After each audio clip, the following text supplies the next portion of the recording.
Testing, testing, 1, 2, 3.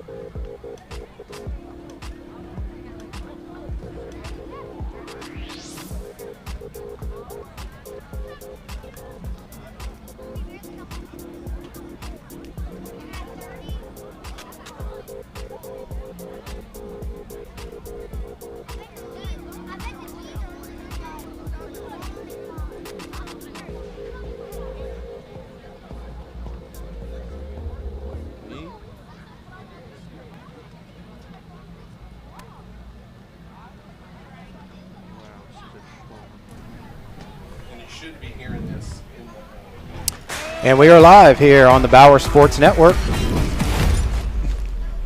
Great success.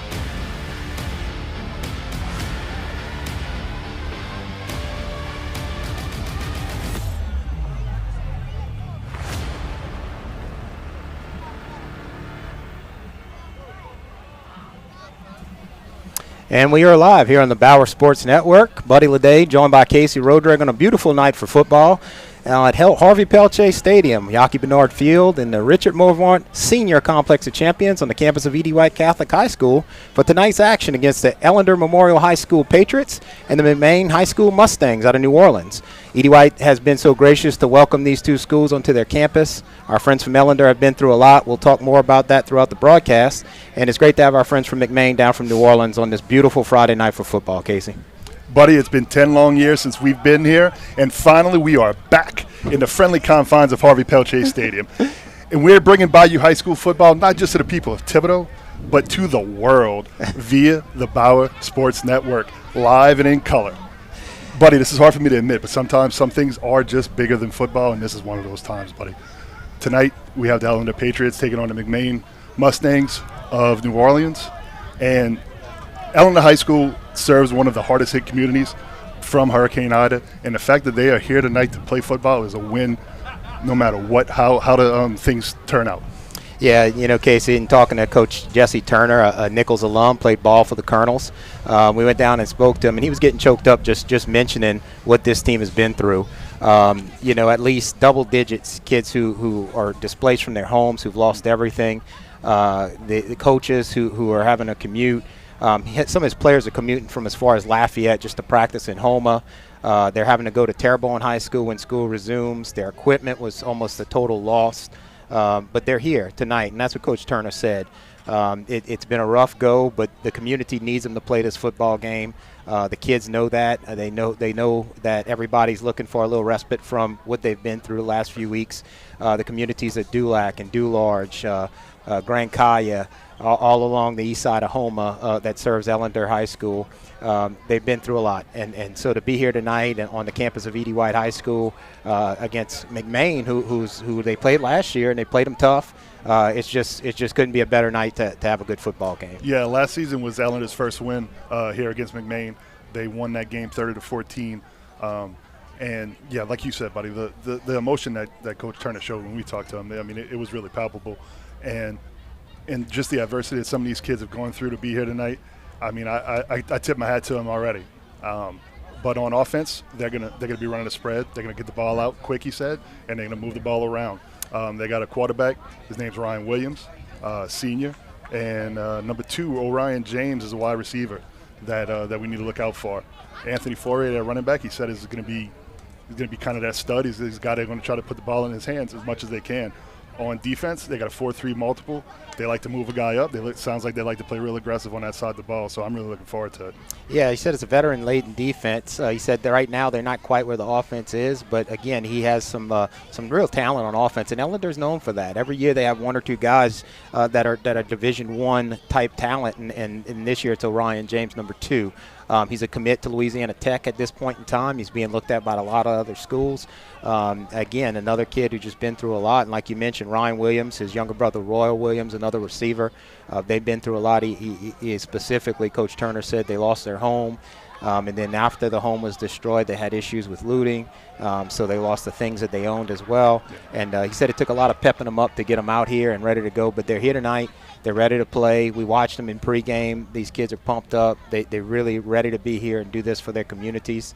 And as Ellender lines up to come down. And, again, thanks to Edie White. Coach Turner said, please, guys, make sure y'all throw a big shout-out to Edie White. He said they were so welcoming from every point of the way. They let them use their new locker room facilities on campus. They let them dress out there and everything else. And I think as well, Edie White served pregame meal to the folks from Ellender. So we're just happy to have them here, and hopefully these kids got a good night. And I'm looking for a big game from the Patriots. I really am. I think they're going to play on a lot of emotion. And sometimes they could work against you, but I just think Coach Turner's got these kids in the right place. Yeah, but one of the things that he mentioned to us is that before everything happened with the hurricane, he had over 70 kids. That was one of his biggest turnouts yet. And he's down to about 40, 45, 40, he said. So the kids that are out there, those are kids that are committed and the kids that really want to be there. Yeah, Casey, and as we wait for the Patriots to come on through the tunnel, looks like we got McMain as well getting ready to take the field. I was looking at Ellender, and, Ellender's known for their skill positions, but they have some big offensive linemen, Casey. They like you said, they're a veteran-laden defensive line and defense, but their offensive line, they had some meat on them bones, some big boys, and they'll be pushing some people around. And McMain's got a few big guys as well. I think they took a loss last week, if I'm not mistaken. Yeah, they lost to Booker T. Washington 22-8. That was their first action of the season because their first 2 games were also canceled because of Hurricane Ida. Here come the Patriots, folks. And Ellender cheerleaders are here as well. And let's recognize those folks and the families and the parents for their commitment to having their kids back out here. Like I mentioned before, just a decimated community from Hurricane Ida. Every one of these kids was right in the direct path on the east side of Houma. Like I said, Dulac, Dularge, all along the east side and Grand Kaya. So, just to have them here, the commitment from the families, the kids, is something to be commended. And here comes McMain. Mustangs. Not a big fan base from McMain, but it's a tough trip from New Orleans. Right, we understand especially that. right now. So, but it looks like there's some big talented kids. It looks like maybe some pretty good athletes on that McMain squad. So, yeah, it couldn't be a better night for football. When Robbie called us a couple of nights ago, Casey, and said, would y'all be willing to make a little comeback? Like I said, it's been 10 years since you and I tried to do our best at a broadcast, and I didn't hesitate to say yes because this is something that's important. We know we've gotten word out to the faculty and administration at Ellender, and they got word out to the parents who couldn't make it tonight. So hopefully we get a good bit of people out in those communities that are listening in, and we'll go try and keep this lighthearted and fun. And like I said, hopefully these Ellender Patriots come away with a big victory tonight. Yeah, buddy, I tell you what, it's just like riding a bike. Every now and then you fall off and maybe you skid your knee up a little bit, but you know what? You don't forget what you're doing. As soon as that mic went live with you by my side, my partner, it's just like old times, and I think we'll do just fine. Yeah, we'll have a good time, man. But as they come out for the coin toss, the captains for Ellender, number 2, Orion James, number 5, Ryan Williams, and number 7, Lane Trosclair. Unfortunately, folks, we weren't privy to get our hands on a roster for McMain tonight, so we'll keep this Ellender focused tonight since we do not have those rosters. But again, commend these kids for coming down from New Orleans. They were hit as well. They certainly hadn't been easy up there in the city. This school is a recovery school district school, from what I understand, a magnet school that came about after Katrina, and they haven't been around a whole long time. But they went through a lot during this last storm Ida as well. So it's a big thing for them to get down here. I know they were out of school for a couple of weeks as well, and practices were limited. So just to have them here and play in the game tonight on like I said, a perfect night for football. Yeah, I mean, the city of New Orleans was without power for quite some time as well. I mean, they might not have had the damage that we felt down here, but I mean, they definitely didn't go unscathed after the hurricane. So these kids have seen some things. They've been through a lot, and both sides of this football. So these are kids that I really want to be out here. They're committed, like I said. I expect a good football game from both sides.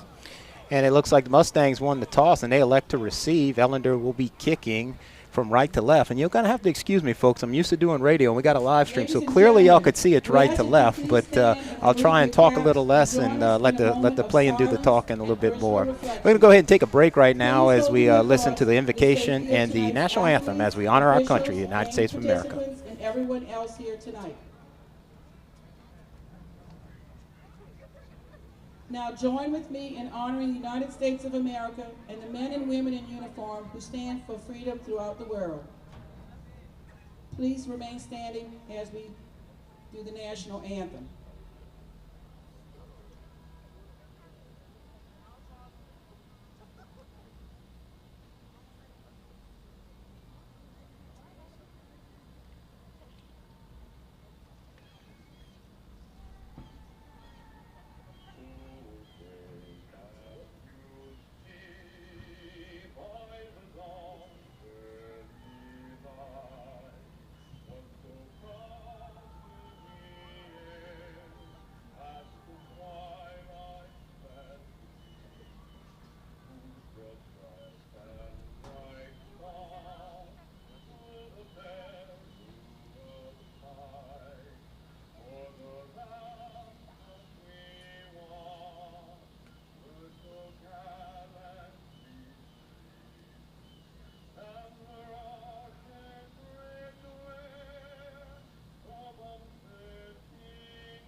A beautiful rendition of the national anthem there. And while we honor our country, I'd like to thank Bauer Sports Network, Center for Pediatric Therapy, and At Your Service, owner Rob Bowder, a veteran himself, a proud third-generation Navy man, fifth-generation Navy man. And he's here in the booth with us directing the night. And, folks who don't know Robbie, he's one of the most giving guys you ever meet. And he puts this together for most D.D. White games and volleyball and football and any other sport. And he said when these guys were coming to town tonight to play D.D. White, let's do them a favor as well. So big thanks to Rob Bauer, Center for Pediatric Therapy, At Your Service, for all of they do with the Bauer Sports Network. Yeah, Robbie, not just a Navy man, a submariner. And if there's anything we can know about submariners is that they don't have time for any kind of shenanigans. And that sums up Robbie Bauer as best as I can. Well, if you know Rob, it's hard to believe he spent that much time on a submarine, but he did. And I'm sure he kept it light and fun and entertained the crowds on the submarine. So like we said, a beautiful night again for football here at Yaki Bernard Field, Harvey Pelche Stadium on the campus of E.D. White Catholic High School. Ellender Patriots versus the McMain Mustangs, and Ellender will be kicking off. Doing the duties for Ellender looks to be number 7, Lane Trusclair. Plays a little linebacker, does a little kicking. So a multifaceted, talented athlete, and we'll see what he can do here. Back deep for McMain. Having a hard time getting those numbers, and we don't have a roster. So they're standing back at about the 20-yard line. So not showing a whole lot of respect to the kicker, Lane Trusclair, but let's see if Lane can knock it over their heads and put them in some tough starting field position. Yeah, it looks like they're backing up a little bit now. Trusclair is a pretty big boy as a kicker. Plays a little linebacker as well. So here we go. Let's kick off this season. Long awaited for the Ellender Patriots. And there it is. Ball goes down at about the 20-yard line, and it's fumbled. And number 10 for McMain hits the ground at the 30-yard line. They'll take over our 1st and 10 right there. We got some dirty laundry early in the game on the play, a little extracurricular activities. Yeah, buddy. Hey, one thing that's new to us is this turf field here at E.D. White. That hadn't been installed yet the last time we were covering games. And that sometimes that can get a little slick, and it looks like you could tell that way from the ball carrier. his feet got a little underneath him, and he slipped right at the 30-yard line. Beautiful field that was made happen through some generous donations from some great Edie White families. And, I was at the W Athletic Foundation meeting at the beginning of the year, and it's 10 years old now, so it's about time almost they say to replace it. So you might see a little bit of slipping and sliding, especially if the teams who are playing here don't have the right footwear. So let's see if that becomes an issue for the players tonight a little bit more. Yeah, but from what I know, I think McMain is used to playing at Pan Am Stadium in New Orleans, which is now also a turf field. So at least those guys going to probably have some experience with turf. As I look off in the distance, Casey, I see the lights on at John L. Guidry Stadium, where the Colonels will take on North Alabama tomorrow afternoon at 3 o'clock in their home opener. I'll be there for sure, and I can't wait. I'm not sure if there's a game there tonight or not. We got a face mask on the play as well as a unsportsmanlike conduct, so that's going to give them a much better field position. First and 10 from their own 45. McMain will take over there. Yeah, in this first play, we'll see. It looks like Ellender wants to be aggressive. They're there in that base 4-3. We'll see if they have any kind of schemes that they have dialed up here for this McMain offense, which is looks like they're going to be throwing the ball. Yeah, McMain spreading it out already. You got trips left and quarterback back in the shotgun, so it looks like a spread type offense here. 17 goes in motion. Drop back to pass. We got a flag on the play, and that's complete across the middle. Nice 15-yard gain for McMain right there, but we do have a flag early on in the play. It looks like I think there was some movement along the offensive line early in the game. These guys probably, a lot of emotion. It's still, like I said, this is only their second game, so they still kind of got some jitters. Well, hopefully this isn't a sign of things to come. 2 plays, 2 flags, so we could make for a real long evening, Casey. So let's hopefully they can get this cleaned up real soon and have some good football. Yeah, it's going to be a little bit motion on the offense. This will back them up to about the 40-yard line, and they'll replay first down. Yeah, it looks like some of the offensive linemen on the left side of the ball maybe weren't unsure of the snap count, or just, like I said, just a little jitters. First play of the game, got off a little early. Looks like a few fans are starting to show up on the McMain sideline, made the trip down. Looks like a few Edie White fans as well that are here to support these two teams, which is nice to see. A little bit of confusion lining up here for McMain. Again, spread out offense.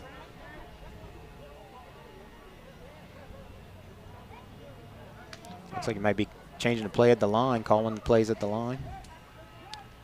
And got to end around number 13, and he is caught by a host of Ellender Patriots, led by number 7 for Ellender, Lane Trusclair. The kicker/linebacker got there first, and he had a couple of people there to help him out. Yeah, it looks like he stepped up at the line of scrimmage before the play, sniffed that out pretty well. There was some good penetration from the right side of the defensive line there by number 61. I'm looking for a number. Zarante Smith. Defensive tackle got up there and really disrupted the play. So it'll be a 2nd and 20 now for the Mustangs, after being backed up on 2nd down with a nice play behind the line of scrimmage. Number 2 drops back to pass, and he throws it over the top of number 1 for McMain. Incomplete. He had his man open, just kind of threw it a little bit too high, Casey. Yeah, it looks like that McMain quarterback's got a pretty good arm. Just needs to dial it down a little bit, get a little bit more accurate, bring it down. Thinks his receivers might be a little taller than what they are. But he's really firing it in there, and they're getting open. So, because that first play, even though it got called back, was a real good gainer for him. Just need to kind of get some things better and get a little more accurate. With 3rd and long, looks like Ellender's giving them a lot of space, and they're not going to give up the over-the-top route, so give them that underneath stuff. So it's going to be 3rd and 20 here for McMain. Ellender defense, like I said, playing real soft coverage right now.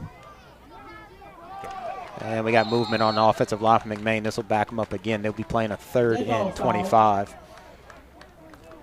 Having a little bit of issues on the snap over here. Yeah, it's definitely the crowd noise that's bothering him. So, you just need to get in sync with the quarterback. I don't know if he's worried about stopping that defensive push from Ellender or what. But that's the 2nd time so far. And you mentioned the crowd. Ellender has a good crowd out here tonight. I'll be honest. I'm quite impressed with all those folks that are going through. And I tell you what, they're still packing it in here on the home sideline at Edie White High School. So it'll be a 3rd and 25 for McMain. 2 drops back, and looked like a hold there, but no flag. And deep pass and almost intercepted. Nice play right there by number 4, Brandon Harris for Ellender. Yeah, he made a really good play on the ball. It was a little underthrown. That guy got open. You know, he looks like there's some speed down the outside for McMain, but the ball was just a little underthrown on him, and Brandon Harris made a real good play on it, but I guess that's why he's playing defense. Yeah, defensive coordinator Corey Atkins pumped up on the sideline, see his guys get off the field quick. Number 4 for the Patriots. That'll bring up So it'll be a 4th and 25 now for the Mustangs. Back deep to receive the punt, number 6, Royal Williams. And remember that name, he is a junior, younger brother of quarterback Ryan, and a good prospect for the Ellender Patriots. Oh, looks like we already have a timeout here from McMain. It seems had some trouble getting the right personnel out there on the punt. So, yeah, we take a timeout there. Like I mentioned, Coach, defense coordinator Corey Atkins, I believe a friend of yours, right? Yes. Corey and I, we slung appliances together back in Sears during our college days, and we had some pretty good times with a lot of downtime. Corey's been one of those guys that kind of bounces around a little bit, been a high school football coach around Terrebonne Parish, real good guy. Yeah. So as we take this time out, again, just great to be here tonight on this beautiful night for football. Happy to do this for the Ellender Patriots and Coach Jesse Turner. What a great guy. When I talked to him before the game, just like we said in the beginning in our intro, if you weren't here, just he got emotional just telling us a little bit about his team. He's proud of these kids and what they've gone through and with the fact that they're here and putting this effort with all that the adversity they've faced. It's been a rough year, but they're here and they're playing tonight, so that's what's important. Once again, we're going to try again, and we got another flag on the play. So it might be a long night, Casey, because we're getting a lot of dirty laundry on the field, and this one's going to go against McMain again. This will back them up 5 more, so they'll be playing a 4th and 10, 20, 30, 4th and 30 now for the McMain Mustangs. So this will likely allow Ellender to start with some pretty doggone good field position. Yeah, I mean, unless something really bad happens for Ellender on this punt, I mean, they're going to probably be on that side of the 50. Yep. So Royal Williams back to receive the kick. Wide receiver for the Patriots, not a bad snap, and a wobbly punt. And Williams is able to take it at the 50, and he's got a little bit of room around the left side. He's down to the 30-yard line before he's brought down by the McMain defense, and Ellender will take over 1st and 10 on the McMain 28-yard lines, and this could spell trouble for McMain early on. Yeah, I mean, that was a real good punt return by Williams. He had to run up to get it, and it was a little short. He wasn't able to really get some blockers ahead of him, but there was a lot of room between him and the nearest McMain defender, so he was able to pick up a big gain now in that punt. So it'll be 1st and 10 for the Patriots from the 29-yard line is where they spotted. And like Coach Turner told us at the beginning, the offense is going to run through running back number 14, Anthony Foray. He's their starting running back. They're going to rely on him a lot, but pay attention to number 2 on the outside, Orion James, Louisiana Tech commit. He said this offense is definitely ahead of the defense at this point in time, so let's see what they can do. Quarterback Ryan Williams takes a snap, drops back. He's got his man, younger brother. Goes to the younger brother early. That's Royal Williams inside the 20-yard line. Nice pickup and close to a 1st down. Yeah, no, that was a real good route running by his brother there, Royal. He ran the underneath route, and there was nobody there. I found a good soft spot in that zone. It looked like he was wide open. Good protection by that big offensive line for Ellender. 10-yard completion. Ryan Williams, let's say, back at quarterback again. In the backfield with him is Foray. Takes a snap, and he's giving it to Foray. Not much room on that left side. Nice play by the McMain defensive line. Yeah, it looks like there's some size on that McMain defensive line as well. A couple of athletic kids got to the ball real quick there. Big number 0 on the defensive line for the Mustangs. Don't see a number 0 on a defensive lineman very often. You know what? I like to see a big single-digit guy with his hand in the dirt playing on along the defensive line. And he's a big one for sure. Again, apologize, we don't have rosters for the McMain Mustangs, so we'll just be calling numbers tonight, but nice play by number 0. Yeah, it looks like McMain's only going with 3 down linemen there on their defense. So I don't know if that's a base for them or if they're just expecting a lot of pass. 2nd and 10 now for the Patriots. Williams grabs a snap, and he has a completion, and number 9 on the right side. He's got a lot of room, and he's into the end zone for the score. That's Michael Crawford, the junior wide receiver for Ellender, and the Patriots, look at the replay. He had a lot of space and Boy, he showed some major quickness there, Casey. Yeah. You know, he put one move on that first defensive defender that got up to him. Once he broke that tackle, really, it was just a race to the pylon, and he got there first. And Coach Turner said this offense is for real, and so far they threw the ball, 3 out of 4 times, and he said they're going to spread it out and they're going to go fast, and that's exactly what they're doing. Yeah, I'm real impressed by what they're doing so far in this spread offense. It's real quick. It's fun to watch.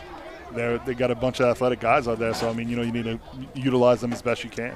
You could see it. You know, sometimes you watch a high school game, and, you know, they look like they're high schoolers, but they got some kids here with some tremendous speed. Correct. Ellender's going to go for 2 early on. So number 5, Ryan Williams, quarterback, looking to go for 2. Take the 8-0 lead. He's rolling around the right side, and he had his man, and it's through the hands of number 3, Brandon Harris. But nice pass right there by Williams, just goes incomplete, and it'll be 6-0 here in the first quarter. We don't have the time because the scoreboard is out tonight, folks, but we are still in the first quarter. If we could get some time from the officials here and there, we'll let you guys know where we stand. But I'd say we're probably about 5-6 minutes into the first quarter. Yeah, it's tough to tell because there's been a lot of stoppage because of the penalties, but it is moving along here. Okay. So we're being told 9:34 left in the first quarter right now. So 9:34 left. It's 6-0 Patriots early on. We'll take a quick break and get a breather, and we'll be right back.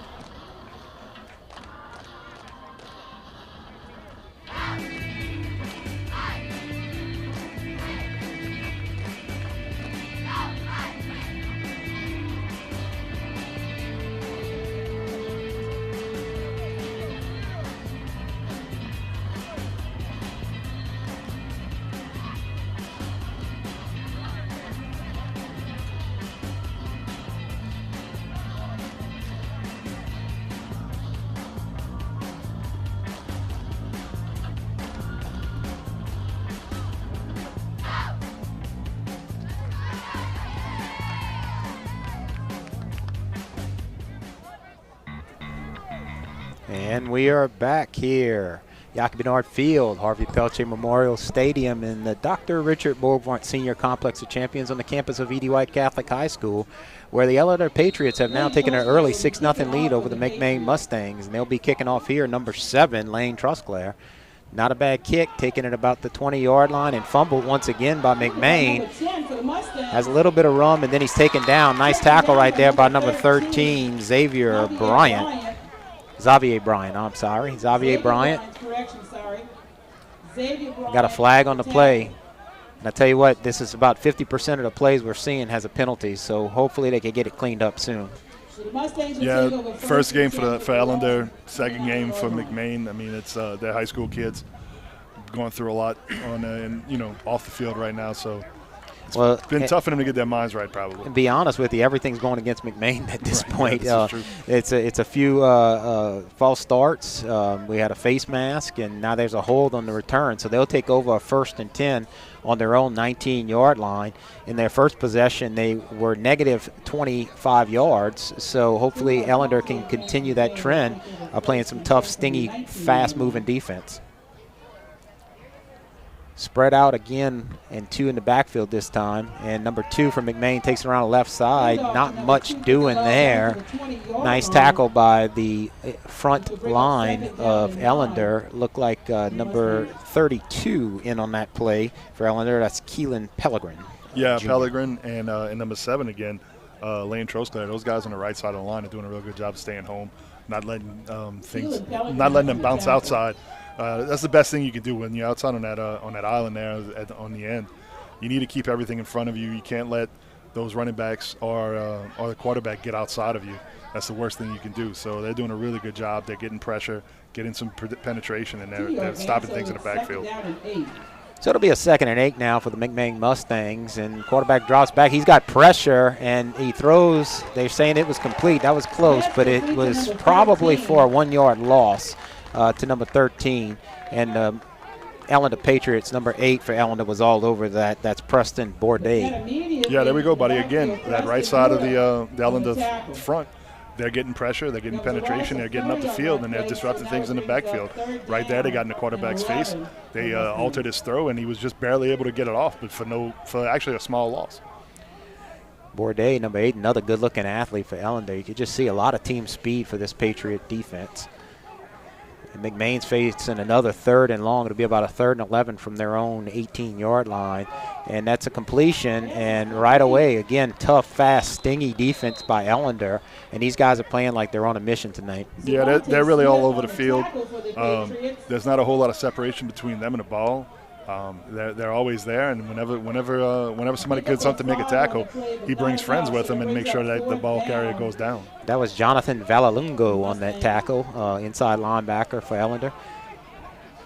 And so McMain facing a 4th and 6 from their own 24-yard line will be forced to go ahead and punt it away. Once again, back deep for Ellender, number 6, Royal Williams, the junior. Nice snap. And a wobbly punt once again, and Williams could try and field it. Dangerous play right there, but he's going to try and make something out of it, and he's taken down immediately by the McMain coverage team, number 12.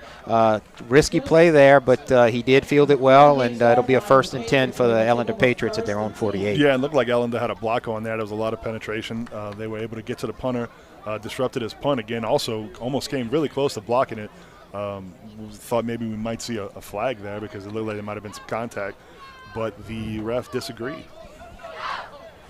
So like I said, 1st and 10 for the Patriots of Ellender. Our friends from Terrebonne Parish here visiting E.D. White's campus tonight, playing their first quote-unquote home game of the season. And number 5 for the Patriots, Ryan Williams, back in at quarterback, and so far he's looked stellar. One man in the backfield and trips right. Takes a snap, and he's keeping it himself. Not much doing there. Nice defense right there by McMain. Yeah, it looked like maybe there was a little mix-up on the blocking assignments from the Ellender offensive line. They weren't able to get anything going there and not create a hole for Williams. So it'll be a 2nd and 10, no gain on the play for this Ellender offense.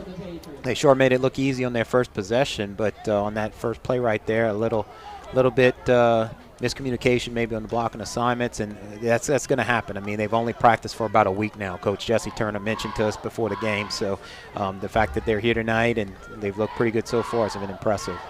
Once again, number 5, Williams at quarterback, takes the snap, and he's rolling right. He makes a toss to Foray. Foray gets hit immediately, but still is able to shake a tackle and pick up a couple of yards. Yeah, he did a good job of being able to break that tackle, but there still really wasn't a whole lot going. Only able to pick up a few yards, but he turned a negative play into a positive one at least. You know, Coach Turner told us before the game, 14's their workhorse, and you could see he runs with some aggression. When he got that first hit, he shook it pretty easily, and there was somebody right there right after him. So 14, Foray, Anthony Foray, he's looks about a 5'8", 5'9" guy, stocky, but looks like he's well built and a good hard runner. Yeah, and I mean, another thing that's important, I mean, like we mentioned earlier, you can see the offensive linemen for Ellender are actually pretty big kids, but when you're running a spread offense, you need linemen that can move a little bit because they need to be able to get out and get on their blocks for protection, and then if you need a pull, especially on a play like that. So, you know, these big kids, they can move around a little bit out there every now and then. So it'll be a 3rd down and about 8 yards for the Ellender Patriots. And you got to figure right here, they'll be looking for Orion James, number 2. We mentioned him a couple of times already tonight. Hadn't gone to him yet, but he is their senior wide receiver and a commit to Louisiana Tech. So real good D1 prospect there. So number 5, again, Ryan Williams, the quarterback. We got trips to the left side, and look for number 2 here, I would tell you, Casey. And there he is.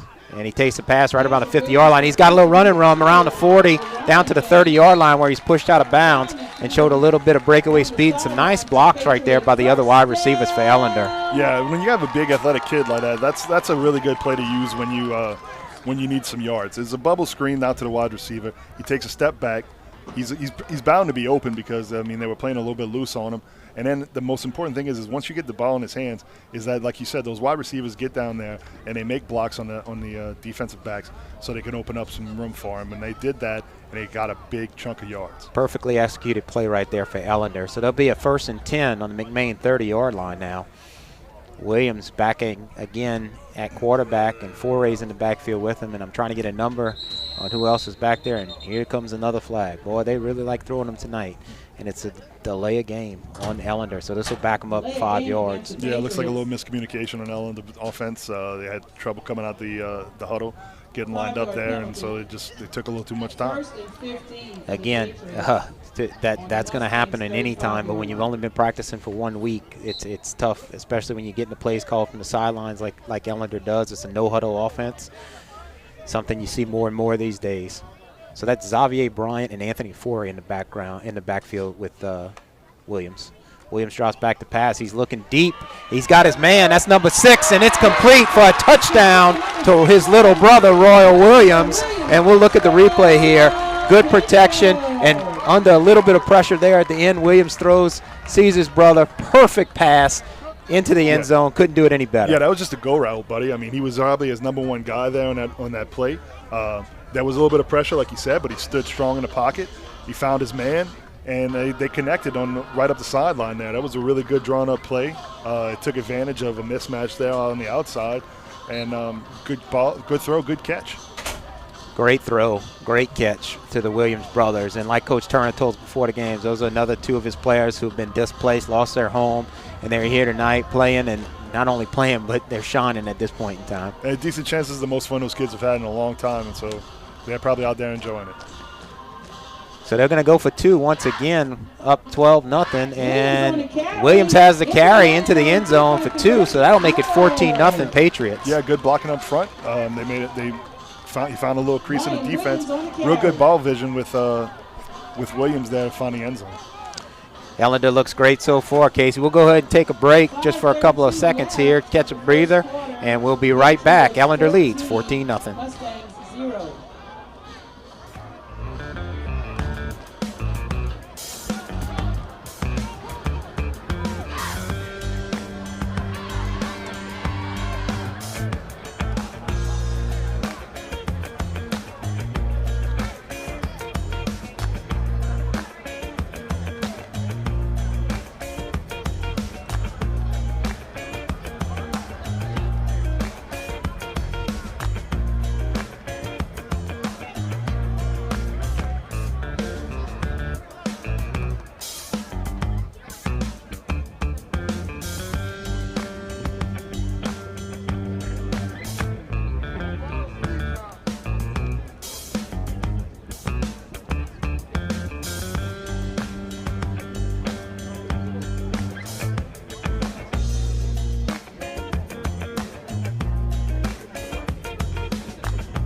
And we are back here at Yaki Bernard Field on the campus of E.D. White Catholic High School, Harvey Peltier Memorial Stadium in the Dr. Richard Morvant Senior Complex of Champions. And Ellender Patriots lead 14-0. Number 7, Lane Trusclair kicks it off, and the ball is sitting on the ground there a little bit. 12 from McMain picks it up, and he doesn't have a whole lot of room. Nice form tackle right there, but number 28 for Ellender. That is Joaquin Nixon, the junior for the Ellender Patriots. Yeah, it looks like the kicker just didn't get a whole good foot on it. Came up a little short, and it was like you said, it was out there loose on the field. Real quick for 12 to pick it up and run around a little bit, Nixon. And there's another flag on the play. So it'll be a first down for McMain, yet to be determined what yard line they'll be starting at. Not sure who the flag is on, but we really need to get this thing cleaned up. I'm not sure. I'm usually an apologist for the officials, being my brother-in-law is an official himself in the college level, but there's a lot of flags in this game. Yeah, well, I mean, it's kind of some sloppy play from these high schoolers. A lot of face masks, so those guys need to keep those hands down. And look, I know it's rough. I've been there. It's hard. You get excited. You're trying to just grab whatever you can to make sure the guy comes down, but, you can't get that hand up there. So that was a face mask on the Patriots. So it'll be a first down for McMain at their own 46-yard line.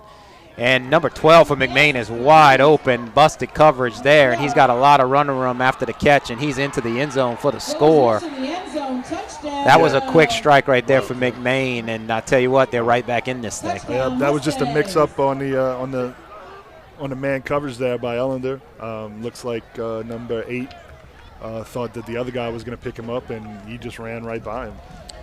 So nice play right there by McMain. Good job by the quarterback recognizing the busted coverage and taking advantage.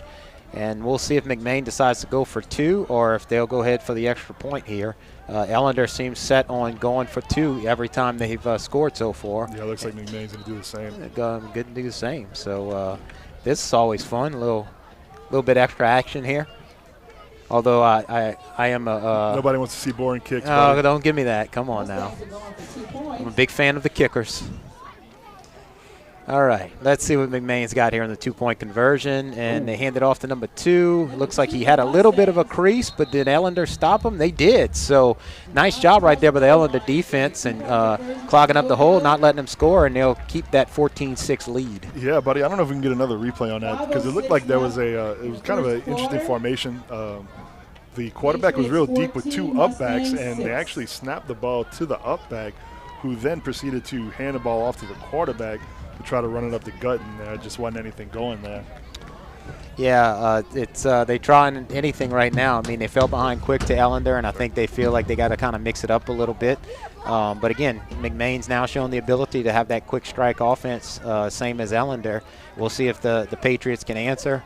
Looks like Coach Jesse Turner is shouting out some orders out there.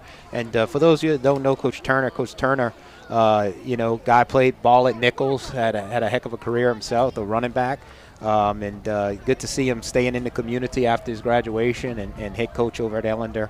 And he's doing a great job of leading those kids, and his attitude is just tremendous, and you could see the true caring that he has for his players. Yeah, I mean, we were only able to talk to him for a few minutes down there before the game, but I really enjoyed it. He seemed like he was real dialed in with the game, but he was more than happy to talk with us. And like you said, he seems like an emotional guy. Seems like the kind of guy that those kids probably really enjoy playing for. So again, it's 14-6. We're thinking, scoreboard's down. About 4 minutes left in the first quarter, roughly. We'll go with that for now because the scoreboard's not working. But Ellender leads at 14-6 on this beautiful night. The sun has set in the western sky, and it's Friday night in Harvey Pelche Stadium. Buddy, you keep dissing Coach Zush because we are in the Zush press box. Yes, Thank you, Casey. Yes, we are. I try to throw out all the names I can. There's a lot. I mean, we're in a lot of places at one time, so we'll throw in from the Zush press box. There's at more names Yaki in a phone Bernard book Field here in Harvey Pelche Stadium. Not a very good kick there by McMain, and it's taken by number 14, Foray, and he's got some running room. He's across the 40 to the 50-yard line, and he's taken down right there. Nice run by number 14, Foray, Anthony Foray for the Ellender Patriots, and they'll start with some good field position once again. Yeah, no, I mean, that was a real athletic play for Foray to pick the ball up off the turf the way he did. No real blockers in front of him because, the ball hadn't gone far enough for any kind of blocking to materialize in front of him, but he showed some real good field vision there with the way he was weaving in and out of defenders. And like we said at the beginning of the broadcast, the offense runs through 14, as which Coach Turner told us. He's their workhorse. They're going to give him the ball a lot. He shows a lot of grit in the way he runs the football. He'll be in the backfield right now with number 5, Ryan Williams, at quarterback once again. And we'll see if the Patriots can make it 3 for 3 in possessions and scores. Yeah, no, they've been doing a really good job here on offense. So, they've shown that they can grind it out a little bit, and then also that they can strike quickly. So, yeah, I've been really impressed with this offense for sure. Coach told us that they were ahead of the defense at this point in time, and you don't see that a lot of times at the beginning of the season, but they really are showing that they can move the ball. So once again, Williams with Foray in the backfield. He takes a snap and gives it to Foray. Has a little bit of a crease and good hard running, carrying that defensive lineman for a couple of yards, and that'll be a pickup of about 7. Yeah, no, that was a real good job by the offensive line there. They were able to make room for him, open up a hole, and he found it real quick. And big number 0 for McMain's holding his left shoulder, and we hope he's okay. But it looks like the way he came down, that's a classic separation type fall. Yeah. Yeah, I feel for the big guy. That's a tough way to go down, and he looks like he's in a lot of pain. Good to see the Ellender coaching staff and trainers attending to the McMain player on the sideline here. And while they take a knee, well, let's go ahead and just take a break. Ellender Patriots lead this one 14-6, and we'll be right back.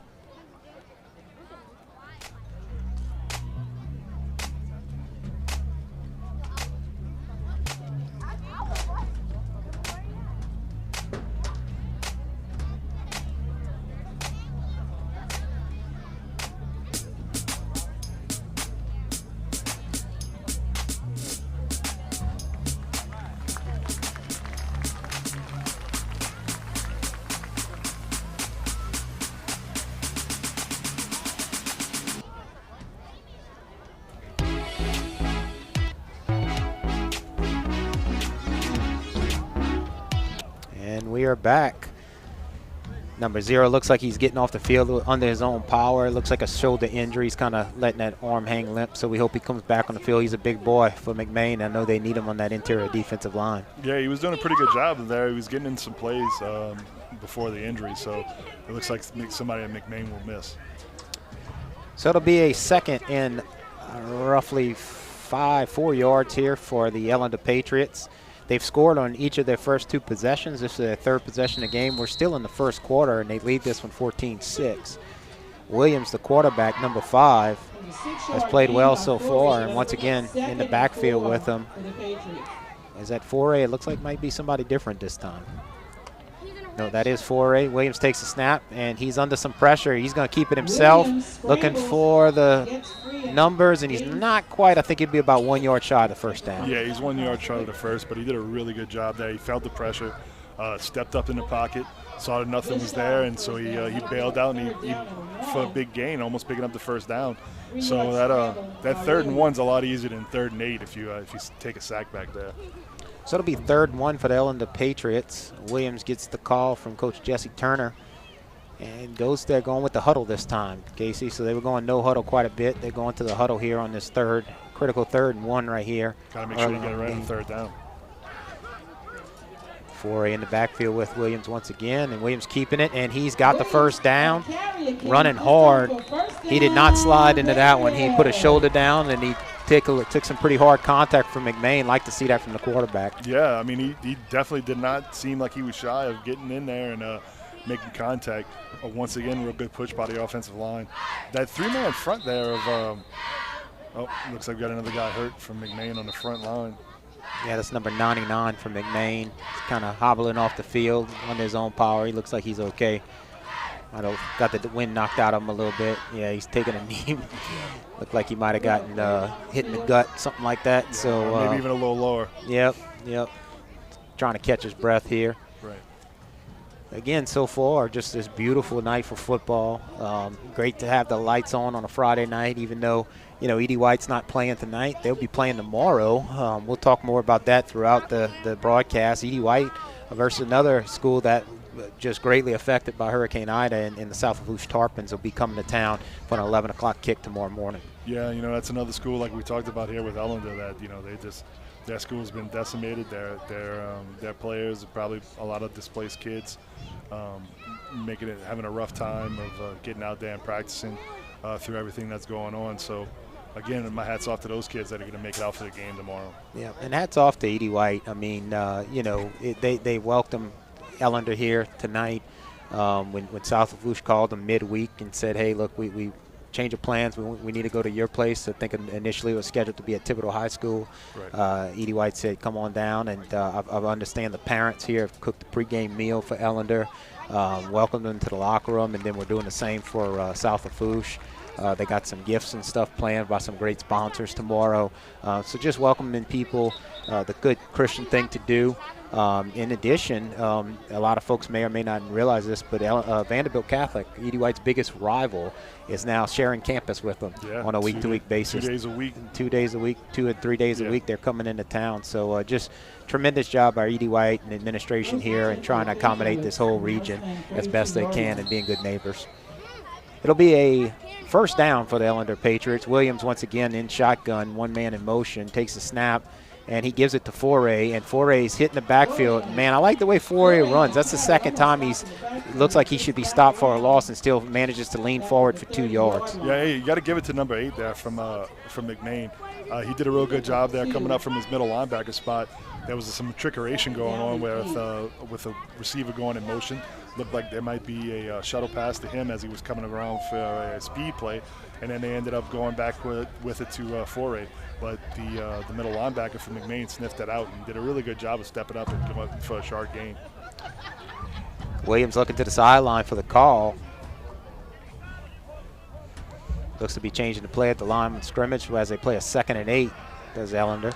Takes a snap, looking downfield. He's under pressure, and he throws it deep. He's looking for his man, number 9, and he just overthrows him a little bit. That was intended for Michael Crawford, the junior wide receiver. Yeah, again, hey, he felt that pressure coming off of his blind side. Did a real good job of making a climbing the ladder and stepping up in the pocket. And he got it off. I mean, he was a little too far on it, but I got to tell you, I'm really impressed with this kid right now because of the way he's carrying himself in the pocket. Showing a lot of stature back there, and not really folding when he feels pressure, and just really stepping up and making a good throw, even though it was too far out. So it'll be a 3rd and 8 now for the Patriots. Looking to continue their streak. They scored in their first 2 possessions, this being their 3rd of the game. Let's see if they can convert here. Williams in shotgun once again takes a snap, and he is under a lot of pressure, looking for 13, and that goes incomplete. That defensive line is really putting the pressure on Williams now. It seems to be like McMain's got something figured out on defense. Yeah, so right now with McMain going with that 3-man front and 4 linebackers, what it does, it gives you a chance to drop some guys back in coverage and look a lot different, do some multiple things there. And I think it looks like Eleanor's having a little trouble now picking up what man's blitzing at what time. So it'll be a 4th down, and I kind of had to figure this was going to maybe happen here. I mean, if they don't make it here in 4th, it's only if they give the ball back on their 30-yard line. So let's see if Williams and the Ellender offense can convert here on a 4th and 8. Takes a snap, looking for his man, trying to set up a screen to Foray, and that falls incomplete. No flags on the play, so that'll be a turnover on possessions to the McMain Mustangs. Yeah, I mean, the thing about it, the screen pass was really probably the right call there. McMain's been real aggressive in getting some pressure on him. So you call the screen play to try to slip your running back right behind them, let those guys get back there, try to use that pressure against them. It's kind of like judo, I think, is the martial arts, where you use your aggressors' momentum against themselves. So just didn't work out there. They did sniff it out there from the linebacker. So I like the play call. It just it was the right call. It was the right call. So it'll be a 1st and 10 for the McMain Mustangs from their own 30-yard line after getting their first stop of the game against the Ellender Patriots. Ellender continues to lead this one 14-6, still in the first quarter. It's been a slow-moving game thus far. Quarterback for McMain is under pressure, a lot of pressure. That looked like a block in the back, but now there's a fumble on the play. The ball's on the ground. Looks like Ellender says they have it, and they still no signal from the officials. Ellender sure as heck acting like they got the ball. Yeah, they got it now. The Whitehead said yes. So after getting their first stop of the game, the McMain Mustangs turn it over on their first down play, and now Ellender will take over a 1st and 10 from the McMain 17-yard line. Ellender did a really good job of getting some pressure there on him on that first play. McMain's quarterback just did not do a good job of keeping control of the ball. He had it out there when he was under pressure with that one hand, and they were able to knock it loose. And then a really good job from the rest of the defenders to get on top of that ball. So once again, Ellender will take over with Williams in at quarterback, Foray in the backfield with him. 1st and 10 from the 17-yard line. That's Foray on the carry, and he picks up a couple on 1st down. Yeah, it was a real good push there, again, from the offensive line to open up a hole for him. We'll try and get some numbers on that offensive line, get some names shouted out. Looks like big 76 coming out on the rotation right now. That's Kylan Stevens. So Williams once again at quarterback. Foray in the backfield with him. In the shotgun, got 4 wide receivers. They do like to spread it out, and Coach Turner said they would. Takes a snap. Quick pass right there to number 2, Orion James, and McMain had it sniffed out real early. Yeah, no, when you have athletes like Ellender does, especially on the outside, the spread offense is, I mean, it's just that.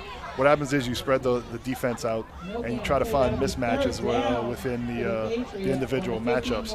And right now, Ellender's been doing a pretty good job of utilizing and taking advantage of the mismatches that they find. So it'll be a 3rd down and 7 now for Ellender. Leading the game 14-6. Started this on good field position after the fumble, and McMain's been able to step it up and stop on 1st and 2nd down.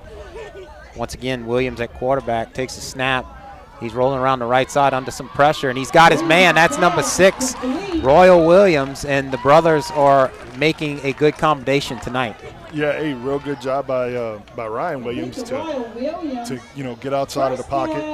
He felt that pressure, and he threw the ball on the run and threw a real good strike to his brother there who was streaking across the field and was wide open. So it'll be a 1st and goal now from the 6-yard line. Ellender looks like they're going to go ahead and call a timeout. Coach Turner wants to – oh, okay, no, that's timeout because of the quarter. So we finally made it through the 1st quarter. It was a slow one, folks. A lot of penalties, but been some fun football to watch. We'll go ahead and take a break. After 1 quarter of play, Ellender Patriots 14 and McMain Mustangs 6.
And we are back here on the campus of E.D. White Catholic High School, where the Ellender Patriots lead this one 14-6 after 1 quarter of play. Starting the 2nd quarter here, and Ellender will be looking to take a 20-6 lead as they play a 1st and goal from the 6-yard line. Quarterback Ryan Williams has looked very good tonight when under pressure. He's been able to escape quite a few times and has probably close to 100 yards in passing already through 1 quarter of play. Williams rolls around the left side. He's looking to throw, and he's under a lot of pressure and taken down for a loss by the McMain defense. Yeah, again, it looks like every now and then that Ellender offensive line has trouble picking up the blitz of the McMain defense. I got a feeling they're probably not really used to seeing that 3-man front of the 3-4. Sometimes it can be tough on the offensive linemen when they're not exactly sure where the linebackers are coming from. So I think that's really giving these guys a little bit of trouble right now. 2nd and goal from the 9-yard line of McMain. 2 men in the backfield with Williams. That's Bryant and Foray. Shotgun once again. He never goes under center. Takes a snap, and he's giving it to Bryant, where he's stopped immediately by the big offensive lineman, number 0, back in the game for McMain after a slight little shoulder injury. He's back in making big plays. Yeah, and that's one of the problems that are tough with the spread offense. When you get down in the goal line area, everything gets kind of compressed, so you're not able to utilize the field as well because there's just not as much room down there. So especially if you're trying to run the ball, so it's just it kind of works against you if you're only running a spread down there inside the red zone. So we have a Mustang down on the field, and wish this guy well. Once again, just a perfect night for football here. Good crowd. Ellender's really turned out to support these guys, and I'm impressed by the amount of people that have come from neighboring Terrebonne Parish to root on their Patriots tonight. Yeah, he probably just wanted to be able to get out of the parish for a little while, even though it's not that far up here to Thibodaux. Get away from kind of your troubles and watch some high school football. And it's been a good night so far for the Patriots. Looks like a player from McMain's getting up under his own power, so that's good to see. And Ellender is trying to put something together. I'm sure Coach Turner's got something dialed up here on 3rd and 8. Definitely wants to take advantage of this good field position they took over after the fumble from McMain. Yeah, and I mean, we've shown that it's going to be probably 4-down territory, so we can expect them to go for it.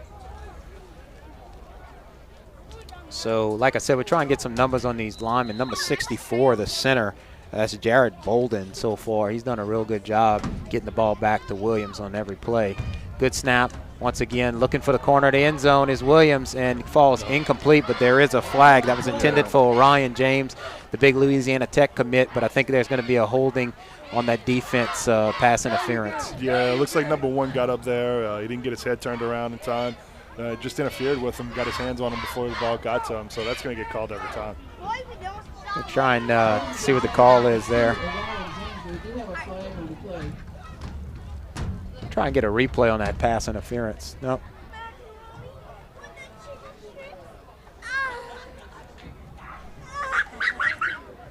It looks like there's a little bit of discussion down on the field on what the call actually is.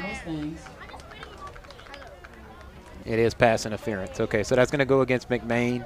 About half the distance to the goal, so half the distance to the goal, so it'll be a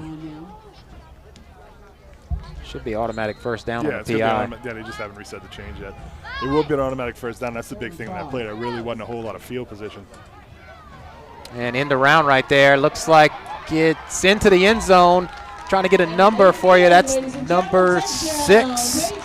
Royal Williams on the end of round. That's his 3rd touchdown of the night. We'll get a replay there.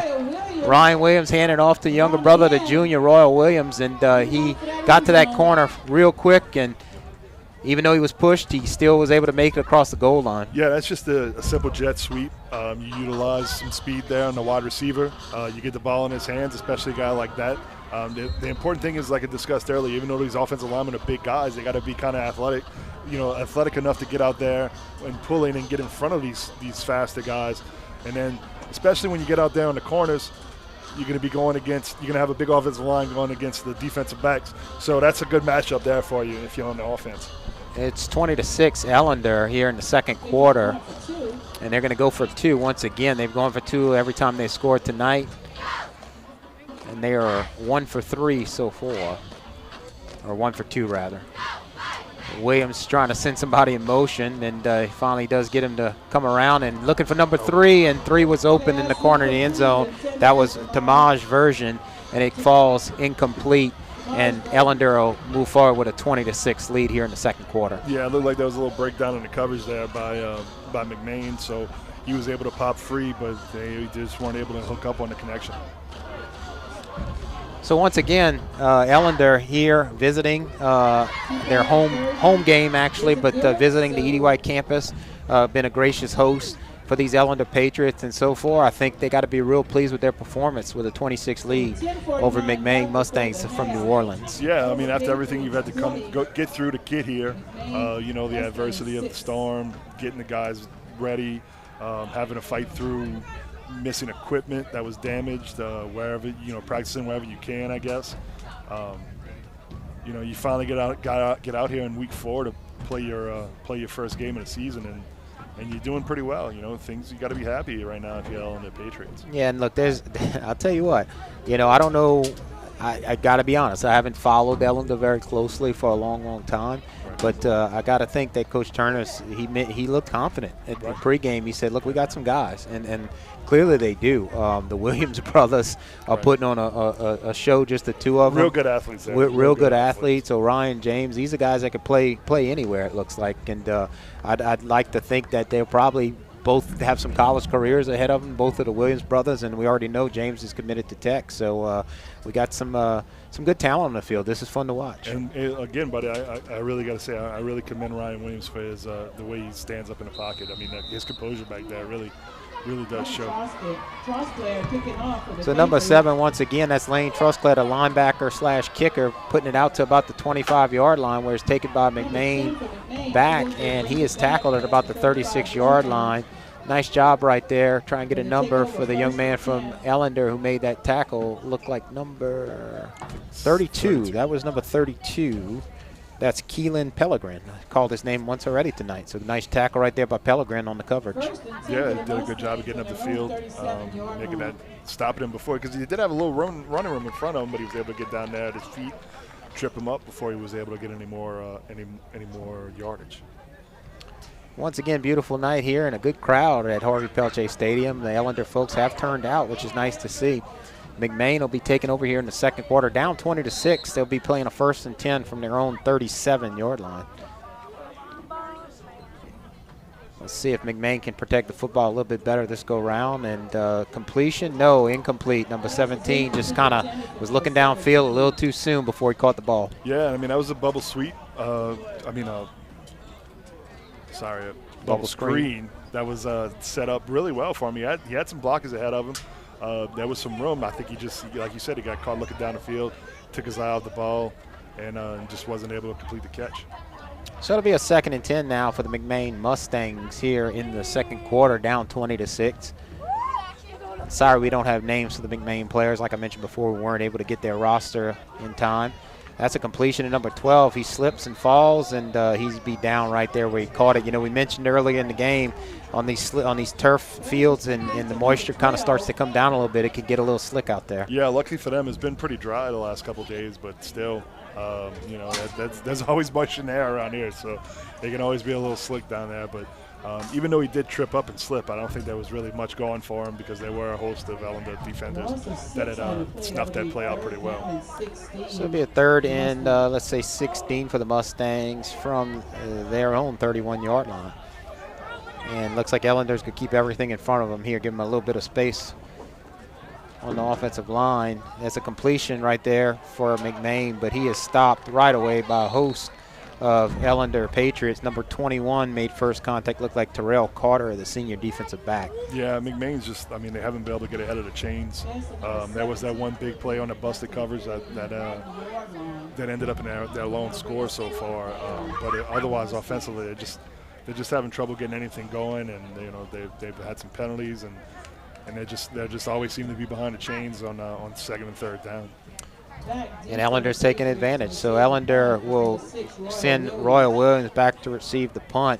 And got to remind you, Royal Williams is only a junior. He's a younger brother of quarterback Ryan Williams. He's got 3 scores on the night.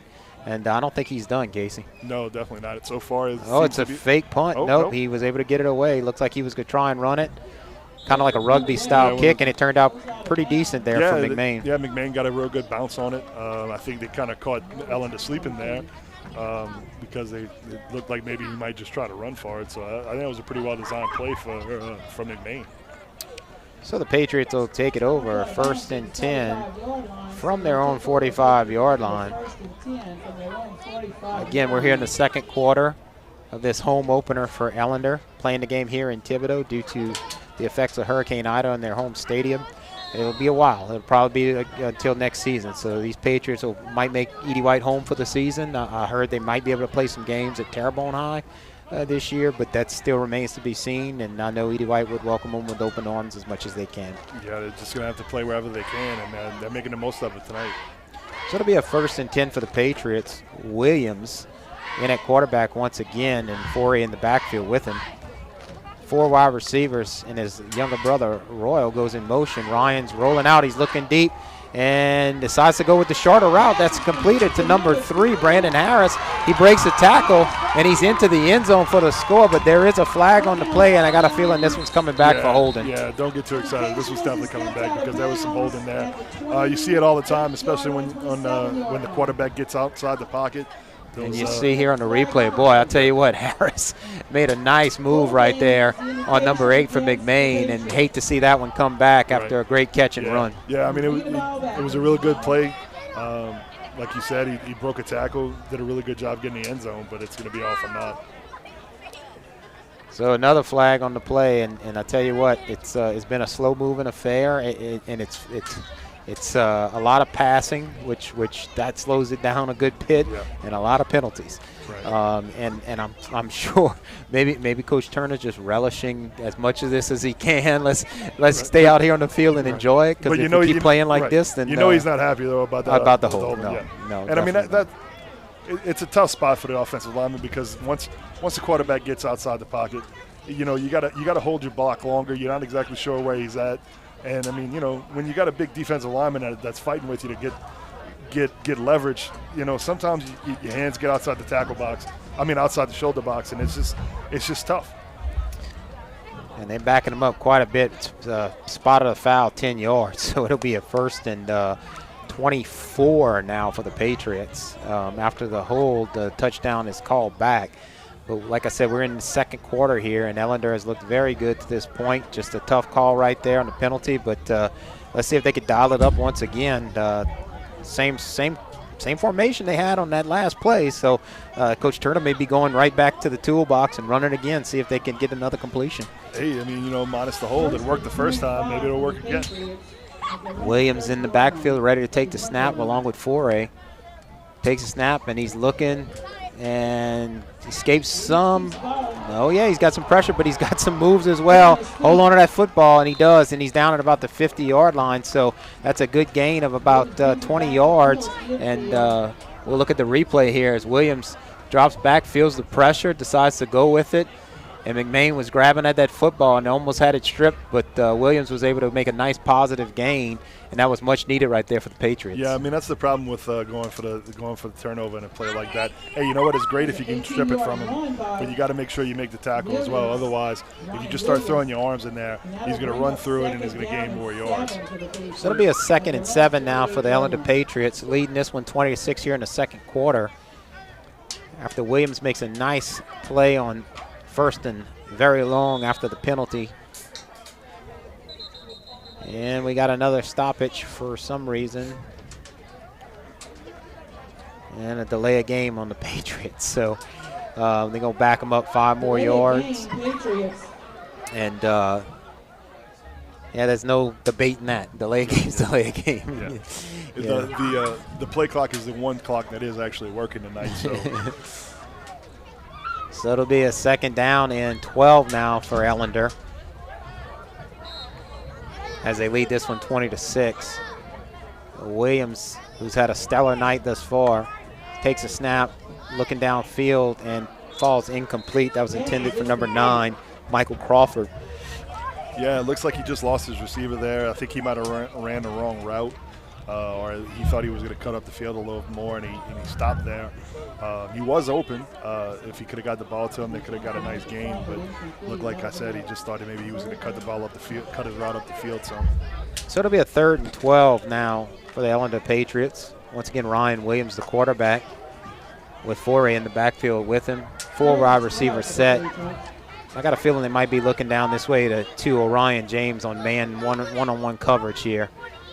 And he is looking that way, but no, he goes to Foray on the short route. He runs hard contact there down about the 50-yard line, and he tackled after a short, maybe 7-yard gain, and it'll be a 4th down and 5. And let's see if Ellender decides to go for it once again.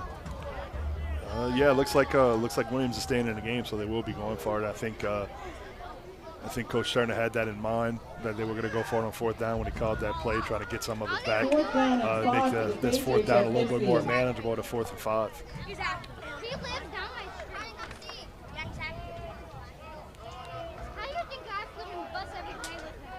Williams and Foray in that familiar Ellender backfield.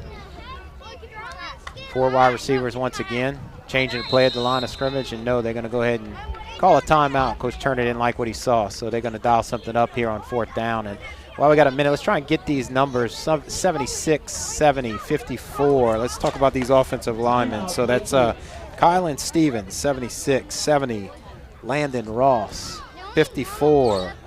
We got 54, I don't have that number here. Who else we got? 99 as well, Caleb Douglas. And we'll try and get the rest of that offensive line throughout the night, because they've done a pretty good job thus far. I mean, not a lot of practice in front of them, and they've fought hard and under a lot of pressure from McMain. Number 61, Zarante Smith as well. That's a big guy right there. Yeah, I mean, like I said, otherwise in a few times where it seems like they've had a little trouble picking up the blitz from McMain. Otherwise, that offensive line's done a really good job of protecting Williams as he's been dropping back. Lane Trosclair, the linebacker, kicker, punter, back to receive this deep snap. And it'll be the first punt of the night for the Patriots. So Coach Turner thought about it a little bit, said, you know what, still 20-6. Our defense has been playing pretty well. Let's not take too many chances here. The game's not out of hand yet. We don't have it in the bag. Let's play it by the book. Oh, no, maybe not. It's a fake punt. 14 is stopped. They had it sniffed out. Anthony Foray took the direct snap. And I'll take back everything I said. They decided to go for it on a fake punt. It did not work. And now McMain will take over with their best field position of the day. I mean, if you're going to go for a fake punt, I mean, I understand why you would put it, midfield, why you would put it in Foray's hands. He's a guy you probably trust the most with the ball in his hands. But if you're going to go for it in that spot, I just assume, line up in your regular formation. Run a play. Yep.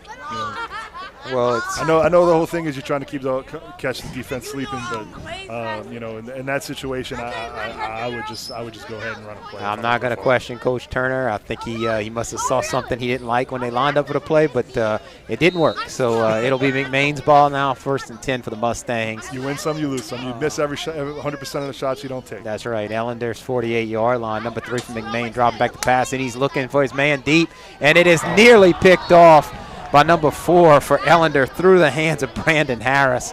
And the two-way player, offense, defense, almost had a pick right there. It looks like number 23, Cody Smith, was also there in coverage. They did a really good job of bracketing that wide receiver. The quarterback from McMain just threw in the coverage, and he just wasn't able to pick it up. It was a nice, long, tight spiral. I mean, good arm. He's got a good arm. He can throw the ball well. They just haven't been able to really get anything going offensively for him to get some momentum going and get some big gains. So it'll be a 2nd and 10 from the Ellender 48-yard line. 4 wide receivers set for McMain. Quarterback's looking downfield, and he's got his man this time. Nice throw and catch, and tackled by number 32 right there. Quarterback, let's look at that replay. Real nice throw right across the middle. He had them all away. And big hit by number 32 for Ellender. That's Keelan Pellegrin laid the wood right there. But hey, that was a real crisp route run by number 1. That was a tough one. And but he put his hands up there and high pointed the ball and caught the catch and brought it down. It took a big hit, so that was a really good play for McMain. Much respect for number 1 from McMain to go across the middle right now and take that big hit. That's the quarterbacks love when a guy is willing to put their body on the line and go across the middle on a play like that. And you could tell as soon as he brought that ball down, he was expecting it. But kudos to him for taking it. Looked a little bit like another New Orleans receiver, Michael Thomas, going across the middle. Hopefully we get him back soon for the New Orleans Saints. Yeah, I don't know what the timeline is. As of right now, I think it's they're targeting Week 7, which would be the Saints' 6th game coming off after their bye week. Love to see him get back. The Saints can use a little pop on offense at this point. You could definitely use him at this point, this junction of the season, especially for the back half. So hopefully he comes back and he's 100%. He's just a tough guy, man. He's elite receiver, and the Saints just don't have that weapon right now. It's the route running. Nobody runs better routes in the league right now than Michael Thomas. It's something that he takes pride in, and you can tell. So McMain got a 1st and 10 here. Number 3 dropping back the pass, looking for the same receiver, number 1, and he is taken down right away by number 12 for the Patriots. That's Lamage Plant. Good tackle right there on top of that one. No, he did a really good job of getting there as soon as the ball was caught, making a good form tackle in space on his own. So he really did a really good job of hitting that. So it'll be a 2nd and 14 now for the Mustangs. Looking to have their 2nd score tonight, down 20-6 here in the 2nd quarter. Got to figure we got about 5 minutes left here in the 2nd quarter, roughly.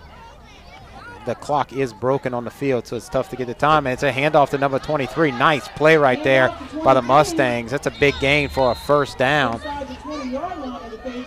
good blocking up front, and that was a huge hold by number 23 and 11 for Ellender. Just overshot the gap, and big gain right there for the they caught the Mustangs. Ellender front sleeping again, expecting to coming up the field. They used their aggressiveness against them again and slipped that running back right by him. So it'll be a first down and 10 from the 20, roughly the 20-yard line of Ellender. McMain's looking to make a game out of this. Like I said a little while ago, Casey, it seemed 20-6. Okay, Ellender's running away with it. And then all of a sudden, you're looking at a one-score game if McMain could get in right here before halftime. Number 3 looking downfield. He's got his guy 12. It's complete. And he's brought out of bounds by a host of Ellender Patriots. Yeah, so far this is the first time that McMain's really kind of starting to get a drive together. And it's a really important and crucial drive for him.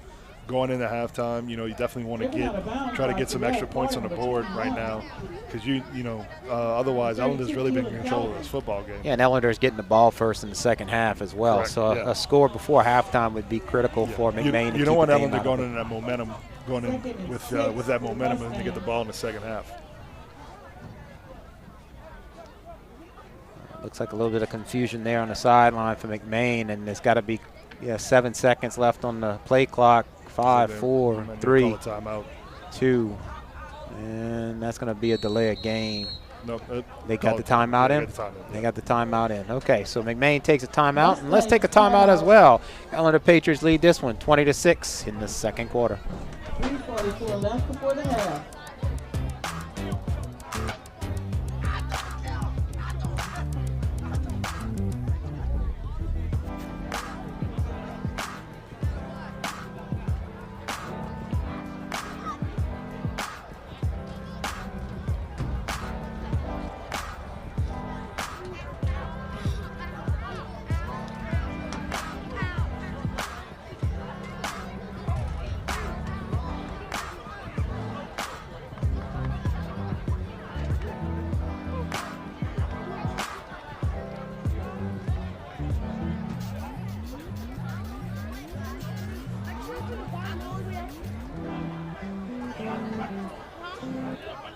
We are back here live on the Bauer Sports Network. Ellender Memorial High School versus McMain out of New Orleans. Ellender leads at 26 here in the second quarter. McMain with a 2nd and 6. Looking downfield, the ball's on the ground. Looks like it's still on the ground, and does Ellender have it? They do. Recovered by number 32 for Ellender, Keelan Pellegrin. And that was a huge play for the Ellender Patriots. Another flag on the field. Ellender does have the ball. The flag came in real late, so it might be unsportsmanlike. I'm not quite sure, but I don't know if good pressure right there from Ellender, and nice job by Pellegrin to recognize that ball on the ground and pick it up. Yeah, again, Ellender was able to get pressure on McMain, the quarterback. They're doing a real good job of stripping that ball when he's in the pocket. McMain quarterback really needs to do a better job of securing the ball, because that's the second time he's putting it on the turf, especially in this crucial situation like we were talking about, before the break. They're going in trying to get some more points before half, and there you go, and you turn it right over to Ellender. So there's that momentum swing. We got a personal foul against the Patriots, and that's unfortunate. A lot of flags tonight, and hopefully that second half they'll clean it up a little bit. Again, both of these teams are kind of rusty, not a lot of practice coming into the game, and of course everybody understands why. Both teams affected by the hurricane, so you're going to see some flags, but like I said, hopefully in the second half everybody can kind of let the nerves settle a little bit, get this thing cleaned up. I mean, we weren't able to tell on the field what happened, but I'm thinking maybe it was just a little bit excitement. A little bit excitement got away from one of the kids down there, and that's understandable to an extent. You just got to keep it clean. Keep your composure. First down and 10 for the Ellender Patriots from their own 10-yard line. And that's Foray getting the ball right there in the backfield. He's immediately hit by number 2 for McMain. And I tell you what, this McMain defensive line has had some nice stops tonight. Yeah, no, they've done a good job on several plays of getting in there and disrupting the plays. It's the mismatches on the outside that Ellender's been able to take advantage of, but there really hasn't been much going for them on the inside. That McMain front really doing a good job. Yeah, it's when you play so much now, these high schools, they play so much of this 7-on-7 throughout the summers, and you see it now on the football field. It's not, you don't see that power push on that front line quite as much as you normally would. Williams takes a snap, and he's looking for the bubble screen. He's got his man, looks like Royal Williams. It is, and he picks up about 7 yards. And I don't have statistics, but Royal Williams probably has at least about 100 yards receiving and a couple of scores tonight. It's definitely a lot. And, you know, like we keep saying, they have a speed advantage on the end. The faster Ellender can get the ball out to their receivers, the better for them. So, you know, even though they got a good stud running back there, the guys on the outsiders are the ones that are able to really make this offense move. 3rd and 6 for the Patriots. So it'll be a 3rd and 6 for the Ellender Patriots from their own 14-yard line. Williams takes a snap. Once again, he's looking downfield, rolling out. He's got his man. That's number 2. Pass is complete to number 2, Orion And he's James. a little bit short. That's Orion James. And I think he might be just, no, I don't know. We're waiting to see if he marks it a first down or not. That should be about a half-yard short, I would think, judging on where the sticks are on the other side of the field. But Orion James went up and got that one. I mean, that he showed his talent there. Good first down, Patriots. Good grab by the Louisiana Tech commit, and he's showing why he was made an offer from Tech and several other schools in the area. he was able to just kind of sit down there and wait for the ball. And Williams, knowing that he's got that big, tall receiver out there that can out-jump most of these kids, he just kind of put the ball up in a place where nobody but James could get it. You know, that was a smart move while he was under pressure. So it'll be a first down for Ellender. We got to figure the time's ticking. Probably a little less than 3 minutes here in the second quarter left.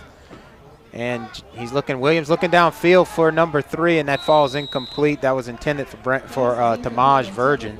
Yeah, I mean, it's probably best that he threw that ball out of bounds. There really wasn't anything going there. He was covered pretty well by number 21, it looks like, from McMain. So again, we apologize. We don't have the exact game time right now with the scoreboard being out. Ellender leads at 20-6. We think we're inside of 5 minutes left in the first half. Ellender took the ball back over on a McMain fumble, their second of the game. And we're backed up after a penalty to about their 5-yard line. So they are moving the ball a little bit here. We'll see if Ellender can take advantage here on second down and continue to move the chains. Williams takes the snap. He gives it away to number 13 that time. That's Xavier Bryant, who breaks a couple of tackles, and he's across the 30 to the 35-yard line, and that'll be a first down. Bryant did a real good job of keeping his feet moving. That's how they teach you. You know, once that contact starts, you keep your feet moving, and you got a chance to, you know, maybe break some tackles and get down the field for the few yards out like he did. Williams back with 2 men in the backfield. Looks like they gave us the foray, and he is hit immediately at the line of scrimmage. Big number 0, throwing him around a little bit like a rag doll there at the end of the play. He's got a little bit of a weight advantage, I think, on foray. Yeah, that's like running into a wall right there for foray. So big number 0, he's been doing a pretty good job of when they do run the ball up the middle, he's kind of stuffing it in there. Looks like he's a little winded. He's been working hard this afternoon. He has been working hard. So there's a timeout on the field. I don't know, Rob, can we get a camera over there on John L. Guidry, give him a view of what it looks like tonight? We got this beautiful view of Edie White Catholic High School's Yaki Bernard Field, and out in the distance you could see Nicholls State University, John L. Guidry Stadium. Yeah, there we go. You can see John L's got the lights on. I don't know if there's some walkthroughs going on or maybe another high school games being played there. I think Covenant Christian plays some of their home games at the Nicholls Stadium. And I tell you what, the whole campus has been turned a little bit upside down. The parking lot on the home side is a man camp for the National Guard. And they have more Humvees and you know, military units out there than we've seen in Thibodaux probably ever. But they were here to help, and we were happy to have them and host them. You know, I talked to Jonathan Terrell, the athletic director for Nicholls, when they were on their road to Lafayette for the game against UL. I said, you know, JT, I said, are we going to play home games? I mean, they took over campus. He goes, we playing home games. And sure enough, the Colonels will be hosting North Alabama tomorrow afternoon at 3 o'clock. So if you're listening to this broadcast, you need to make your way over to John L. Guidry Stadium. There's no reason that everybody in this region shouldn't be there. If you want a little break from everything else that's going on, us folks from South Lafourche, y'all coming up to watch the Cardinals, stick around, go watch the Colonels. You folks from Houma that are listening in, come back to Thibodaux, visit us again tomorrow, watch the Colonels. This team is something to see. This program's been turned around by Coach Timmy Rebo, and we have some serious talent. Dejon Dixon, the wide receiver, you'll see him in the NFL one day. Lindsey Scott, the transfer from LSU, is playing outstanding football. So come out and see the Colonels tomorrow. He can be real exciting when he's got the ball in his hands. I know it kind of looks like a forward operating base in the home side, but I think everybody's going to have to go in through the visitor side. Yep. So if you do come in tomorrow, expect that. It'll be a second down now and about 8 yards for the Ellender Patriots. Inside of 5 minutes left to play in the first half. Williams back to pass, looking downfield, and goes incomplete. Nearly picked off the tip from intended for number 6, Royal Williams, and that's the first one Royal Williams didn't snag tonight. Yeah, I mean, that was kind of a dangerous throw. He threw it a little bit behind his brother there. He did get his hands on it, but he just wasn't able to pull it down, and then it went right into the hands of that McMain defender who wasn't able to complete the interception. But that's one of the first real big miscues, I would say, from the passing game. So it'll be a 3rd and 8 once again here for the Ellender Patriots, leading 20-6 with just a little bit left here in the first half.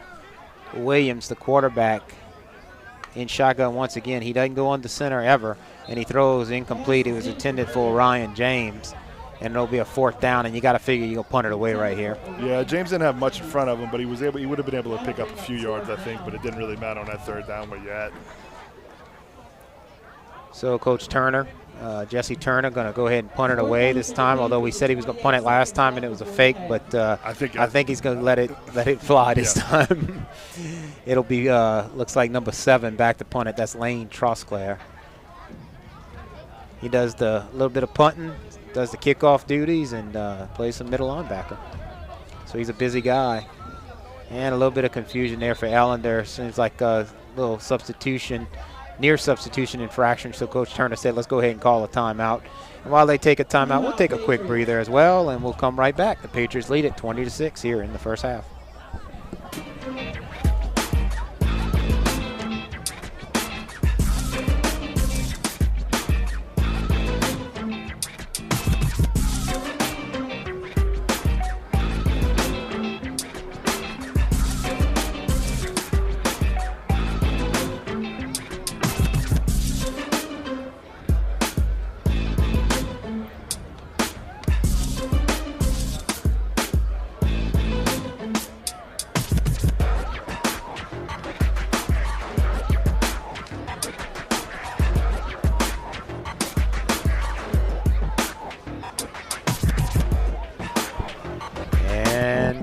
Back here on the campus of E.D. White Catholic High School, where the Ellender Patriots lead at 26 here in the first half, and they're facing a 4th down and 8, and they're going to punt it away, and it goes over the head of Trosclair. He picks it up.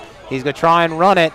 He's still going to try and run it. Is he going to try and get a boot on it? No, he goes pushed out of bounds at about the 29-yard line, and that's where McMain will take it over. And look, they could still get a score right here before halftime and make a game out of this one, Casey.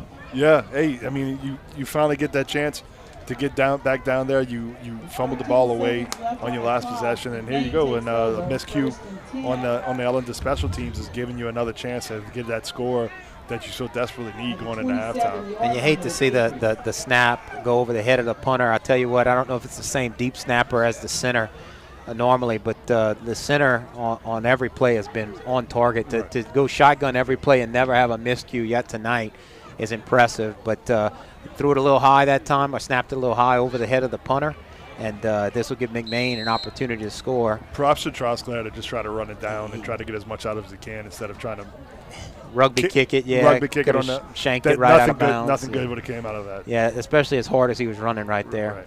So McMain takes it over 1st and 10 from the 27-yard line. Three's looking downfield. He's got his guy to number 2, and he's taken down by number 11 of Ellender.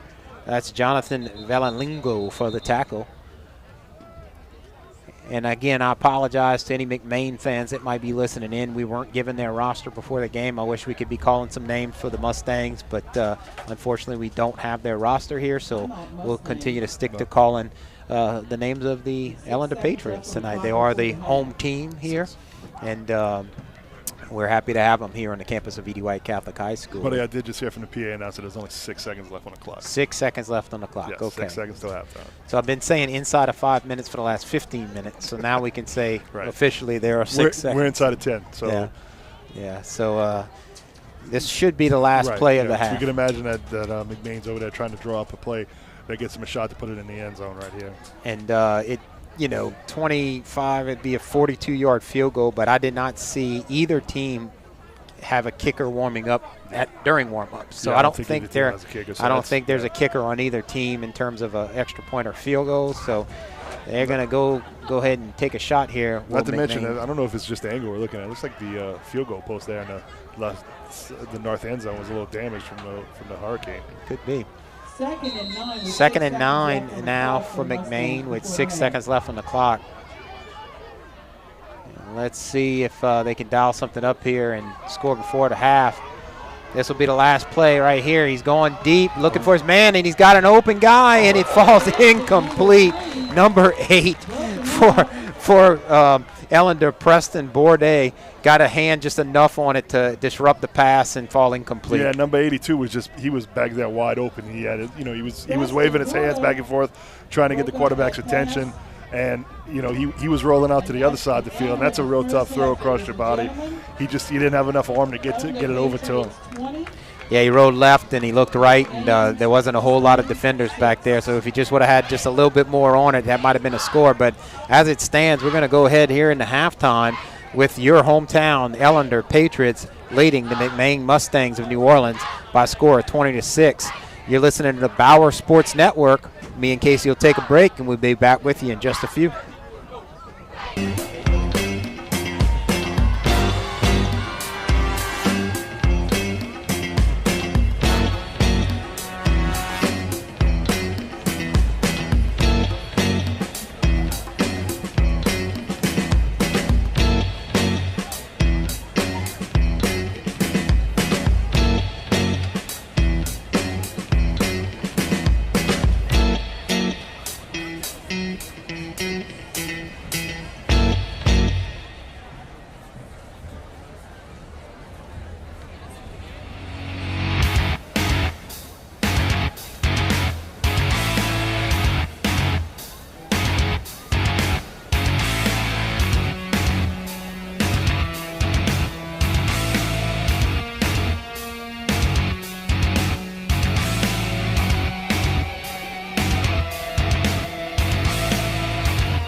Welcome back, folks. Buddy Leday and Casey Roderick here on the Bauer Sports Network at the Harvey Pelche Stadium, Yaki Bernard Field at the Richard Mulvart Senior Complex of Champions on the campus of E.D. White High School in the Coach Pat Zush press box. Okay, we found the clock now. So we know now we could zoom in on the game clock, and there are 24 seconds left in the half. And these Ellender Patriots lead at 20-6. And I apologize, the first half, the scoreboard was out, and they didn't have those officials in the end zone to tell us what time was left. But we know halftime's about done. And these Ellender Patriots on offense have looked stellar tonight, Casey. And the defense hasn't looked that bad either. Yeah, the offensively, Ellender's done a really good job of controlling the football. They've been able to move the football up and down the field for the most part, like they want to with their spread offense. They have held on to the football, no turnovers yet in the first half. So I mean, that's a big key. Defensively, they've done a really good job of stopping McMain for the most part. There was that one broken play that resulted in that one long touchdown for McMain. That was their lone score. But otherwise, they've gotten good pressure on McMain's quarterback, and they've done a real good job of tackling. So, you know, if you're Coach Turner right now, you got to feel pretty confident about your chances in the second half by the way you played in the first. Yeah, you know, quarterback Ryan Williams done a great job playing in the spread offense. He escaped some pressure when he needed to.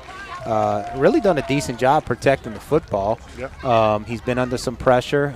He's looked for his brother Royal Williams quite a bit. Royal Williams has got a couple of scores and quite a few yards receiving. And, of course, Orion James, we mentioned him, the Louisiana Tech commit. Hadn't seen too much of him yet tonight, so you got to figure they might look his way here in the second half. But big, tall, lanky, athletic receiver. He went up and got one time, and he was probably 9.5, 10 feet up in the air when he high pointed it, and pretty impressive play. No, Ryan Williams has definitely made more good plays than he has bad.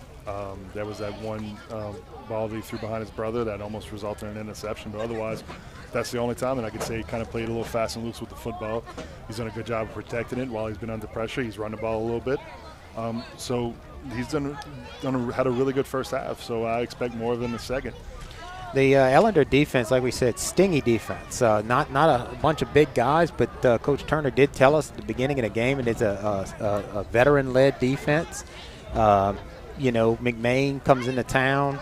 I know they only have one game under their belt, but that's one more than Ellender has, and so you would have expected McMain to look a little bit cleaner than Ellender, but that hasn't been the case. A lot of sloppy play for the McMain Mustangs. And, McMain had a really tough going in the first half, getting the ball. A lot of penalties, like you said, a lot of false starts, had a tough time getting going. But as far as Ellender, no real standouts defensively, but a lot of really good play across the field from the defensive side of Ellender. They did a really good job of getting pressure, like I said, and everybody's getting up there to the ball. So Ellender, like we said, will receive here to start the second half, and looking for a good finish to this night, a beautiful night for football on the campus of E.D. White Catholic High School. For those tuning in, E.D. White was gracious enough to loan their campus and facilities to the Ellender Patriots, our friends from southern part of Terrebonne Parish, the Dulac, Dularge, Grand Caillou communities who were decimated by Hurricane Ida. Most of these players have been displaced, some of them traveling as far as Lafayette to live and come into town for practices for the last week. And like we said at the beginning, Coach Turner couldn't be prouder of his boys. That kick goes to Foray, takes it about the 30-yard line, looking for some runner on him. He's tripped up quickly at about the 35-yard line of Ellender. Nice play by number 25 from McMain. Yeah, number 25 got in there. He tripped him up, like you said, and stopped him from getting more yards out of that return. So the Patriots will take over a 1st and 10 from the 34-yard line, their own 34-yard line here to begin the second half. Quarterback Ryan Williams comes back in to lead this Patriot offense. And, you know, we mentioned the spread and what they run, and Coach told us that they were a little bit ahead of the defense. They had some serious talent, and it's definitely been on display to this point. And first game of the season with very few practices. I tell you what, if this Ellender team can get a little bit more continuity under their belt, I think they can win a few games this year. Williams takes the snap, and he fakes the handoff going around the left side. He's got a lot of running room. Takes it across the 45-yard line for a first down. Nice fake and run right there by Williams. Yeah, when you got an athletic quarterback like Williams, that really gives you a second dimension in the offense that you wouldn't have if you just had a prototypical drop back passer. First down. And he can do both. He throws the ball well, he runs the ball well. So Williams, once again, back in the backfield with him is Bryant and Foray. He takes the snap, and he's giving it this time to, looks like, Foray, and he picks up just about 1 yard. And I tell you what, it was a tough 1 yard. Yeah, it was, and I had my eyes on Bryant a little bit right there, man. He hit it. He went downfield to try and make some contact on the safety, and he put his head in there and ran hard. So some tough kids on this Ellender Patriot football team. Yeah, and it looks like Ellender's going to huddle up again this time. Oh, a real quick huddle. Looks like they're trying to play with some tempo here, starting off the second half. And the center, number 64, Jared Bolden, has done a real nice job of getting the ball back tonight to Williams. Takes a snap, and he's rolling around the right side, looking downfield. He's got a man. That's number 9 for the Patriots. Pick up about 6 yards from Michael Crawford. And I tell you what, I was looking downfield. Number 3, Tamaj Version, was way downfield, and he had his hands up. He was yelling for the ball, but he decided to take the safe, short route and completion for about 5 yards. Yeah, it looks like number 9, Crawford, was the intended receiver from the get-go in that play. And if you notice, it was a real good job from the offensive line of moving that pocket. You have that moving pocket there where you want to get your athletic quarterback out there on the end, get him moving, get him rolling out to the right. So real good job, again, showing off the athleticism of the big guys of getting out there and moving as well as they did to protect their quarterback as he's rolling out. So we're here in the start of the second half, 10 minutes, 37 seconds left. Here in the third quarter, Ellender has the ball, playing a third and about 4 yards from the McMain 49. We have a player from McMain down on the field right now. It looks like it's a cramp. McMain training staff kind of stretching him out a little bit. So, it's tough to come on that bus ride down from New Orleans. I'm sure it took a little bit longer than normal with the traffic issues that we've been having here and in New Orleans as well. And you get off the bus, and you don't have a whole lot of time to warm up, and you got to get out there and play a football game. And even though it's a little cooler tonight, it's still South Louisiana. You're going to see those cramps. Yeah. Heck, buddy, it takes me a lot longer than usual to get across town in Thibodaux right now with all the additional traffic that we're seeing. So they can only imagine what it would take to get from New Orleans. And, look, we got some more cramps on the other side of the field as well. And, look, these McMain kids, I want to say they play 4A football at McMain, but they don't have a whole lot of numbers, so a lot of guys going both ways for the Mustangs. So playing some little bit of arm man football, and got to have a lot of respect for these guys coming down here from New Orleans and giving their all against these Ellender Patriots. Yeah, it's tough to play 48 minutes of football that way. It doesn't matter what the conditions are, even if it is a little cooler, like you said. It's tough to stay on the field when you can't come off the field. Third and about 4 for the Patriots, and Williams joined in the backfield by Bryant and Foray. Center Jared Bolden once again to snap it away. Another nice snap, and the give is to Bryant. He's looking around the left run, and it looks like he's real close to that first down. Hard running by Bryant, but McMain Mustangs say they have the football. I did not see it come out. No indication yet from the officials. It doesn't look like – I didn't see the beanbag come out, so I don't think that they're ruling that there was a fumble. Yep, looks like it's going to stay with Ellender. And did he have enough for the first? It looks like it's got it by a nose. McMain saying they had the football. First down, Patriots. Oh, no. Oh, yeah, they're moving the sticks. They're moving the sticks. So hard run right there by Bryant. No, it seems like Bryant's kind of more of their speedster out of the backfield, and they like to get him out there on the trying to get the corner. But he showed some real scrappy, tough running to pick up the extra yards to get that first down. It's the second time I kind of noticed he's not afraid of contact by any means. Number 5, once again, Williams, quarterback. Takes a snap, and Bolden looking around the left side. He's got a little bit of room. No, he's got a lot of pressure, and he slips and falls for a 5-yard loss. Thought he might have been able to get the corner, and then he thought to come back the other way, and he slipped and fell right there. Yeah, the McMain defense did a good job in pursuit of not letting him get that corner. Thought he was going to get it, and then it was just a tough decision to try to reverse field back the other way. I don't think he was going to be able to get much out of it anyway, and he just slipped there, and now we got second and 15. 9 minutes, 10 seconds left here in the third quarter. Ellender leading at 20-6. Patriot quarterback Ryan Williams back behind center in the shotgun. As usual, looks around the right side. He's rolling out. He's looking downfield. Decides to tuck it himself, and he goes out of bounds. And that might be a flag, Casey. Nope. Yeah. Yes, there it is. He came in late, but That's number 12 for McMain must not have realized that he had him out of bounds already, and he kept on dragging him by the neck. And I think it might have been a horse collar with it. He had that hand up there around the name plate, and that's a horse collar. So that'll be a 15-yard personal foul if that is the case, and it'll give Ellender the first down as well. That really bails out Ellender offensively because, the 2 negative plays in a row. Right. McMain had them really where they wanted, and then the personal foul, that gives them a new set of downs and 15 yards. Beautiful night tonight, Casey, and I'll tell you what, I'm just so happy to be able to do this tonight, and for these Ellender fans who couldn't make it back home in Houma. East side of Houma, Dulac, Dularge area, Grand Kaya. And we got another flag on the play on the other side of the field. Looks like it might be a sideline warning against the Mustangs.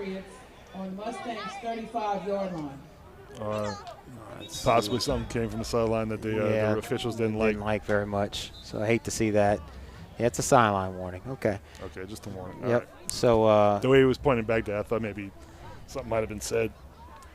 Looks like we got a timeout on the field. While they take a timeout, we'll take a little quick timeout and a breather as well. Ellender Patriots leading it 20-6 here with 8 minutes 54 seconds left here in the third quarter.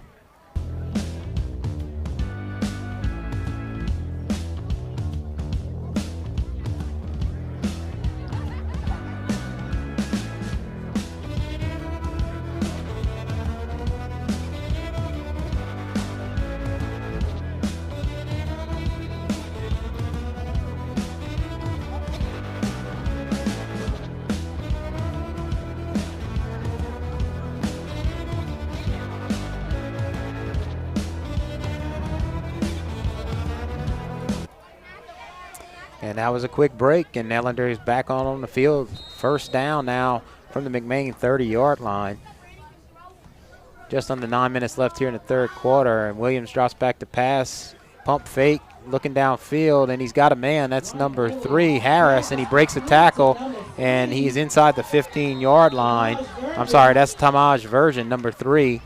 Inside the 15-yard line will be another first down for the Patriots. Yeah, again, a good decision by Williams. He had his original receiver was covered, and he pump faked, and he decided to keep it down, and then he went there and then used his legs to make something happen and found another player on the other side of the field. So that was a really smart decision by him and a real good athletic play.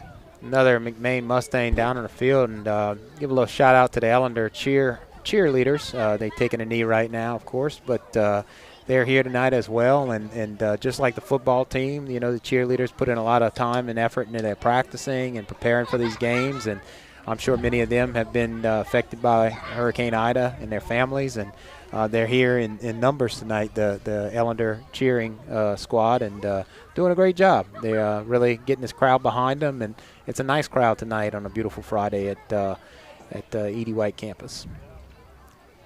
Yeah, again, like we said, we're real impressed with the amount of people that were able to show up tonight. And it looks like they're all enjoying themselves, and so far the home team has been giving them a pretty good show. So looks like another McMain Mustang, might be cramping issues. Number 7, it's going to hobble off the field under his own power. A lot of cramps. Got to stay hydrated out there, and these days it's more than ever, I find that it's a different time than back when you played defensive line, where it was suck it up, get back on the field. I think they do a great job of paying a lot more attention to hydration and the type of things that these kids need to keep them on the field and healthy. Yeah, and I think nowadays that we're smart enough to know that if you wait until game day to hydrate, you've already waited too long. So it's important to keep those electrolytes up all through the week, and especially the night before games. So Ellender will try and come up with something here. Coach Jesse Turner calls his own offensive plays, the head coach, and see if he can get something dialed up and expand this 20-6 lead here in the third quarter. Williams back behind center from about the 14-yard line of McMain. First down, looking downfield. And he's got a man. That's number 14 for Ellender, and he's into the end zone. And that will be a score for Anthony Foray, the running back, running hard, hitting a man right about the 2-yard line, taking his momentum forward for the touchdown. We'll look at the replay here. And Foray, the running back, right out the backfield, lowers the shoulder, crosses the goal line, and that's a clear touchdown for the Ellender Patriots. Yeah, and you could tell that James was the primary receiver on that play. Williams dropped back, and I mean, he really stared him down for a couple beats before he decided to look the other way, realizing that he was covered well, and he was able to find Foray, and then get the ball to him, and he was able to really make a good play to get the ball in the end zone. They're going to go for 2 once again. And, as we mentioned at the beginning, neither team really had any kickers warming up before the game, so hadn't seen any field goal or extra point attempts. And it's worked out on a couple of occasions for 2, one occasion actually for Ellender. Let's see if they can make it happen this go-round. Williams and Foray in the backfield. One man goes in motion, and it's the jet sweep to number 2. That's Orion James, and he's into the end zone for the score. That'll make it 22-6 Ellender. We'll look at the replay. The big, strong receiver, Orion James, cuts it inside. Good vision right there, not to try and get to the corner, but to cut it inside and make the score for the 2-point conversion. The McMain's actually been doing a pretty good job of keeping James under wraps throughout the game. So they just decided that, hey, if we can't get the ball to him through the air, let's give the ball to him on the ground. Let's see and let him make some magic out there running the ball. As we mentioned a couple of times already, Orion James is the Louisiana Tech commitment out of Ellender. He's getting looks from a few other schools as well, but he's a verbal to Louisiana Tech, and I'm sure that young man will have a lot of good days up in Shreveport when his playing career is over here at Ellender. So Ellender will be kicking it away. They take we got to change that score, Mr. Bauer here, my production manager, Rob Bauer, with At Your Service. It'll be 28-6, and 8 minutes, 29 seconds left here in the third quarter. And Ellender is looking to pull away, has looked, a little bit more now, and McMain really needs to get something going here if they want to make a game out of it.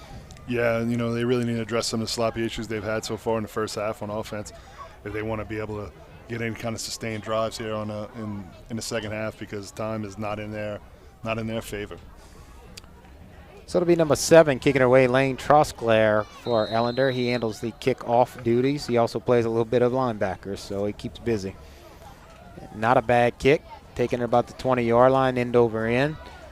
Looking for some running room for McMain. Looks like number 18, and he's pushed out of bounds at about the 38-yard line, where the Mustangs will take over 1st and 10. Yeah, he was able to find a little seam there with a little bit of daylight on the far end before he got to the sideline. So he was able to probably get one of their better returns so far. So they've got decent field position. Let's see if they can do something with it and convert it into points.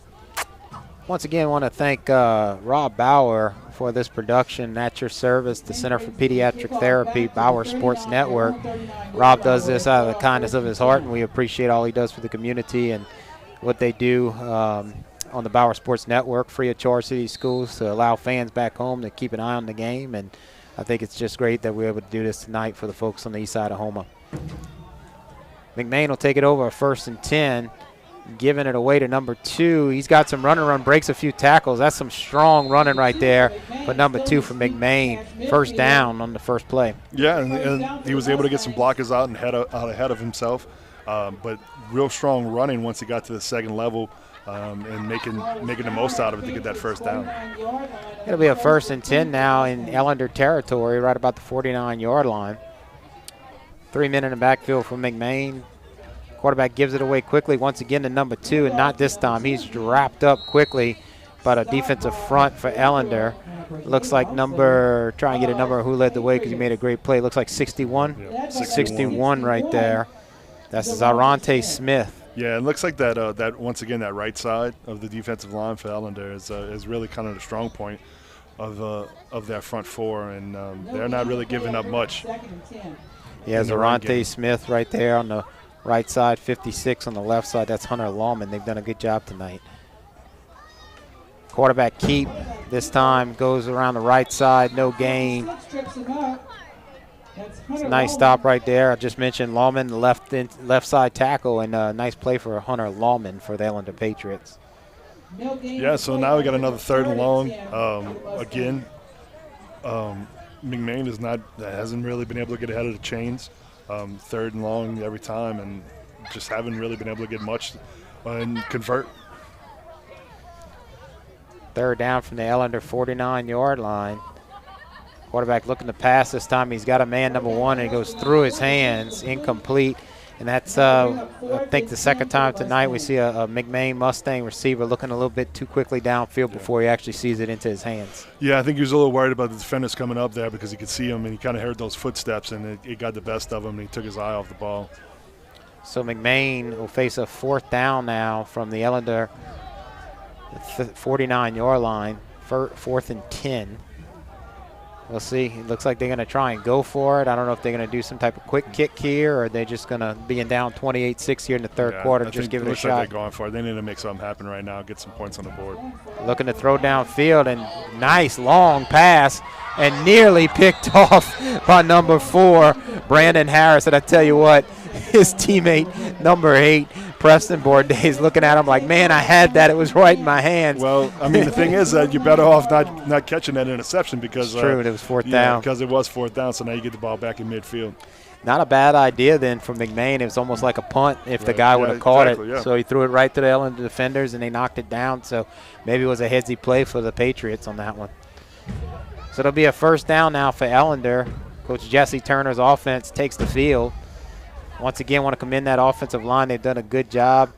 Big number 54, the center. He's gotten the ball back pretty consistently. That's Jarek Hartman. I'm sorry.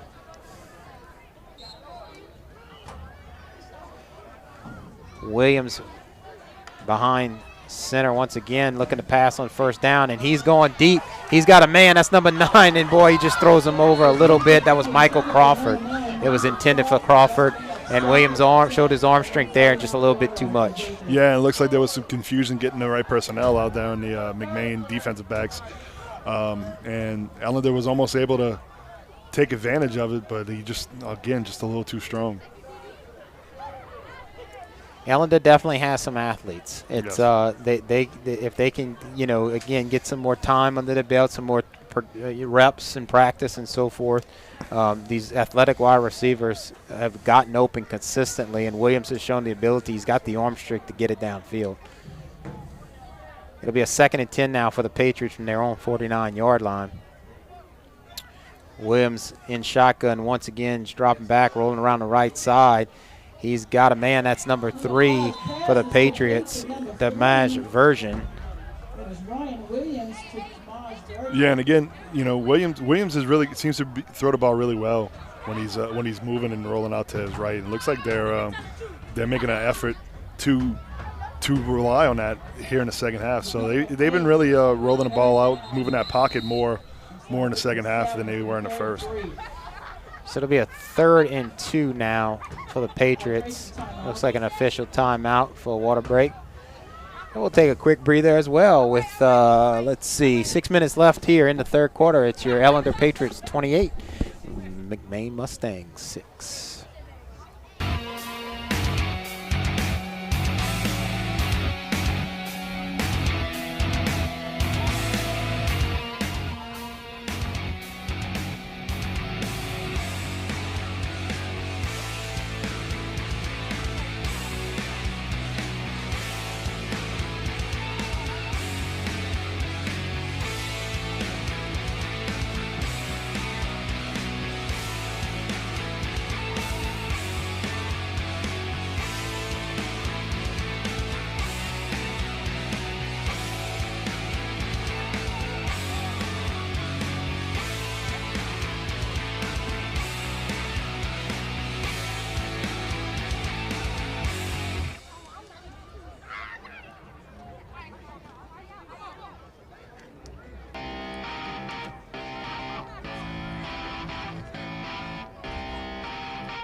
And we are back here, 3rd quarter, where your Ellender Patriots lead at 28-6 over the McMain Mustangs. They're facing a 3rd and 2 now from the McMain 42-yard line. Williams back behind center once again. That center for Ellender's done a great job all night. 64, Jared Bolden, getting those snaps back. And he got a man. That's number 2, O'Brien. Orion James once again breaks a tackle and shows some of those good hands once again for a first down, Ellender. Yeah, and hey, you know what? The athleticism that James showed off there, that balance. Putting his hand down on the turf to make that turn while he was avoiding the tackle. I mean, that's something that's really hard to teach, and you really can't teach it at this level. That's just good instincts and athleticism by James, and that shows you why he's going to be playing on Saturdays next year. We were just kind of mentioning this. Ellender Patriots will be back here next week against D.D. White. They'll be the visitors next week, but they'll be a little familiar with their surroundings because they're coming back to play the Cardinals. The Cardinals got a big game tomorrow against South Lafourche, coming off of a win last week against Assumption. And I'll tell you what. Gritty win, real gritty win. I'm looking forward to that game next week because I tell you, I don't know if 7 points is going to get it done against this Ellender Patriot football team. They've shown the ability to put points on the board, big playability. One of E.D. White's strengths is their defensive backfield. So I'm really looking forward to seeing those E.D. White defensive backs against this stellar receiving corps from Ellender. Yeah, that might be a strength versus strength deal for E.D. White next year, and next week with Ellender here. So that will be the key matchup, and that'll really might decide the game. Yeah, and I tell you, if Ellender is getting comfortable and getting their mojo working on E.D. White's field, the Cardinals might regret having them here this week. I don't think so, but still in all, I think that it helps. It's got to. I mean, you come to a place, you get familiar, you have some good fortune here, you play well, you get a feel for the track a little bit, for the turf. And you get to come and play the home field Cardinals next week, and what will definitely be a packed house. If Ellender brings this fan base next week and E.D. White shows out like they always do, it's going to be a heck of a night in Thibodaux. E.D. White's definitely going to have to control the ball offensively on the ground, keep this Ellender offense off the field as much as they can. And we both know with that veer offense that E.D. White runs, they're going to try and control the clock and not let this offense can't get behind touch it. That's not the kind of offense you can come from behind on. No, definitely not. But they're going to try and control clock and keep it out the hands of the Williams boys, of course, and James.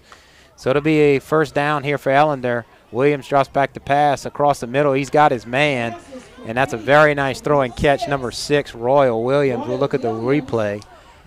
And once again, Ryan Williams just drops back, decent protection, sees his brother Royal, and that's like backyard pitch and catch. You think them two have done that a few times or what? Yeah, I mean, especially on this, like we said, this is that first game. The quarterback hasn't had a chance to really kind of settle in and get comfortable with all his other receivers. So I think it's easy to tell why he's probably relying on his brother, because he's the most familiar with him.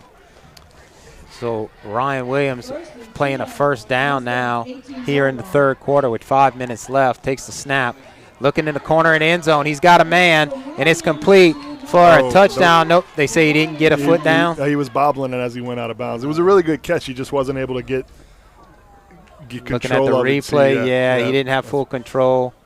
So Orion James, beautiful fade route right there by Ryan Williams. You really can't run it any better the way he did it. If they put it on him. If they continue to run that play, and it'll work. It'll work more times than it won't. Any E.D. White folks that are watching this right now, that if they can run that play consistently, that's going to be tough to defend, because Orion James has shown he can get up there, and that was a beautiful fade, just a little close to the sidelines. But I'm sure the E.D. White folks are watching a little film tonight, maybe watching this game. Maybe in the stands, a few of them checking this out, and they're going to have to keep a close eye on number 2. Williams takes a snap, jet sweep. There he is, Orion James. He's looking. He's got the corner. He cuts inside, and he slips, unfortunately.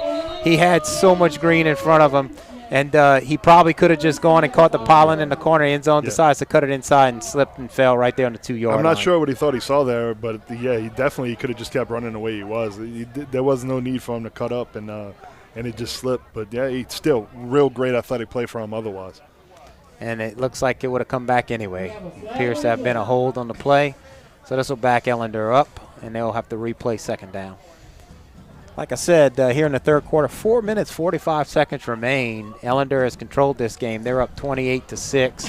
other than one busted play that McMain made a big gain on, it's been a complete dominating performance by the Ellender Patriots. Yeah, offensively, not a whole lot of mistakes from Ellender.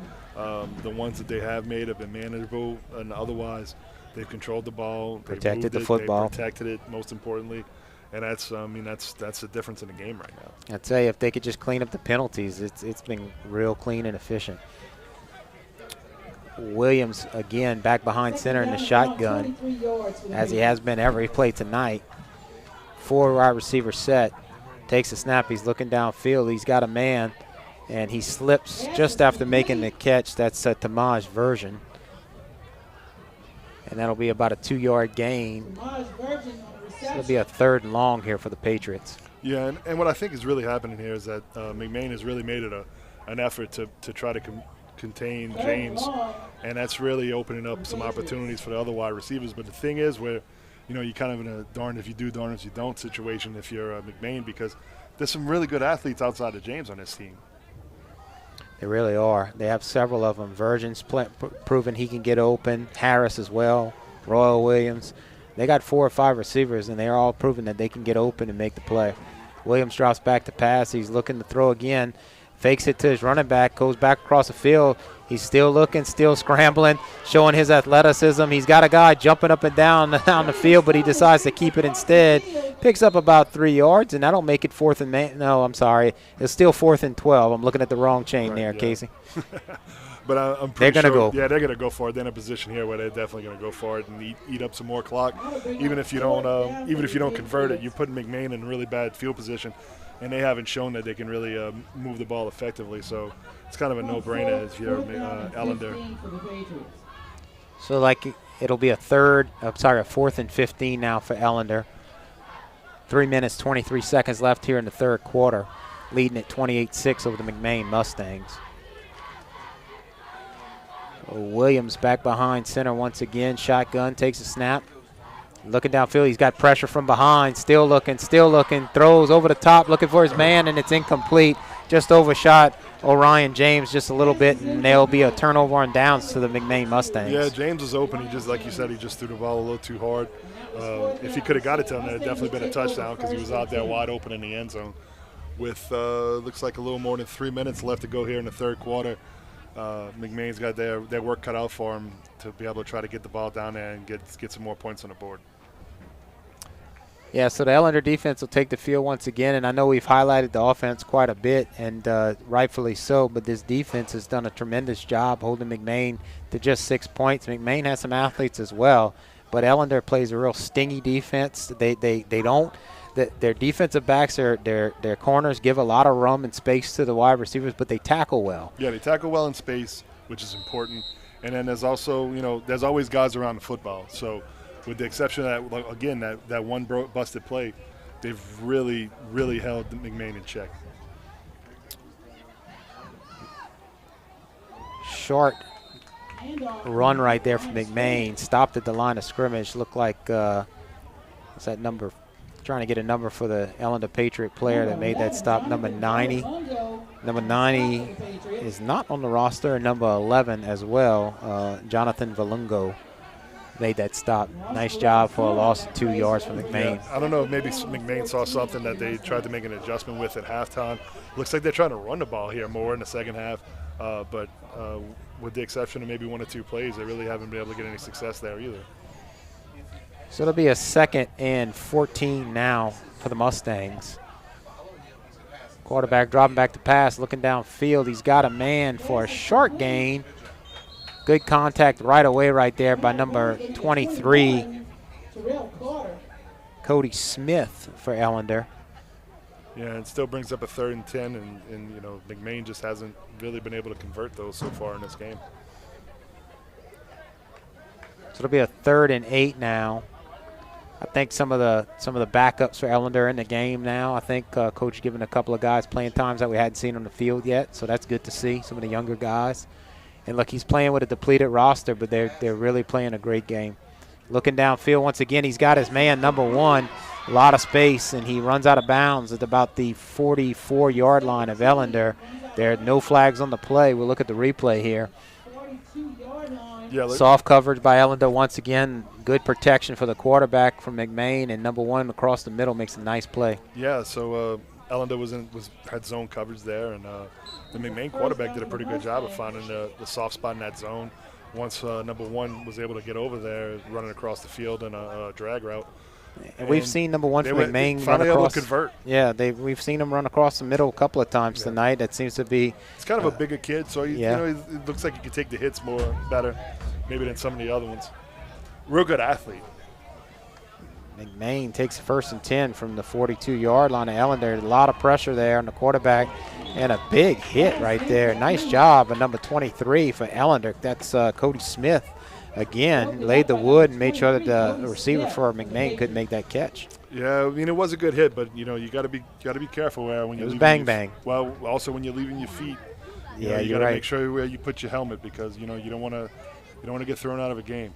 Yeah, you're right, Casey. It might have been a little bit of launching right there, but. I mean, luckily, there was no helmet-to-helmet contact. Yeah. But if it would have occurred, Yep. that would have been a different story. True.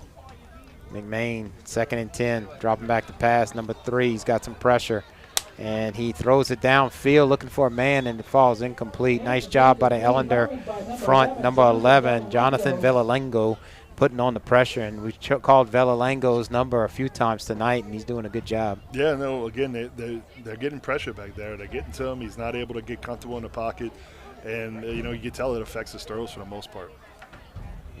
Villalengo for Ellender, a junior linebacker.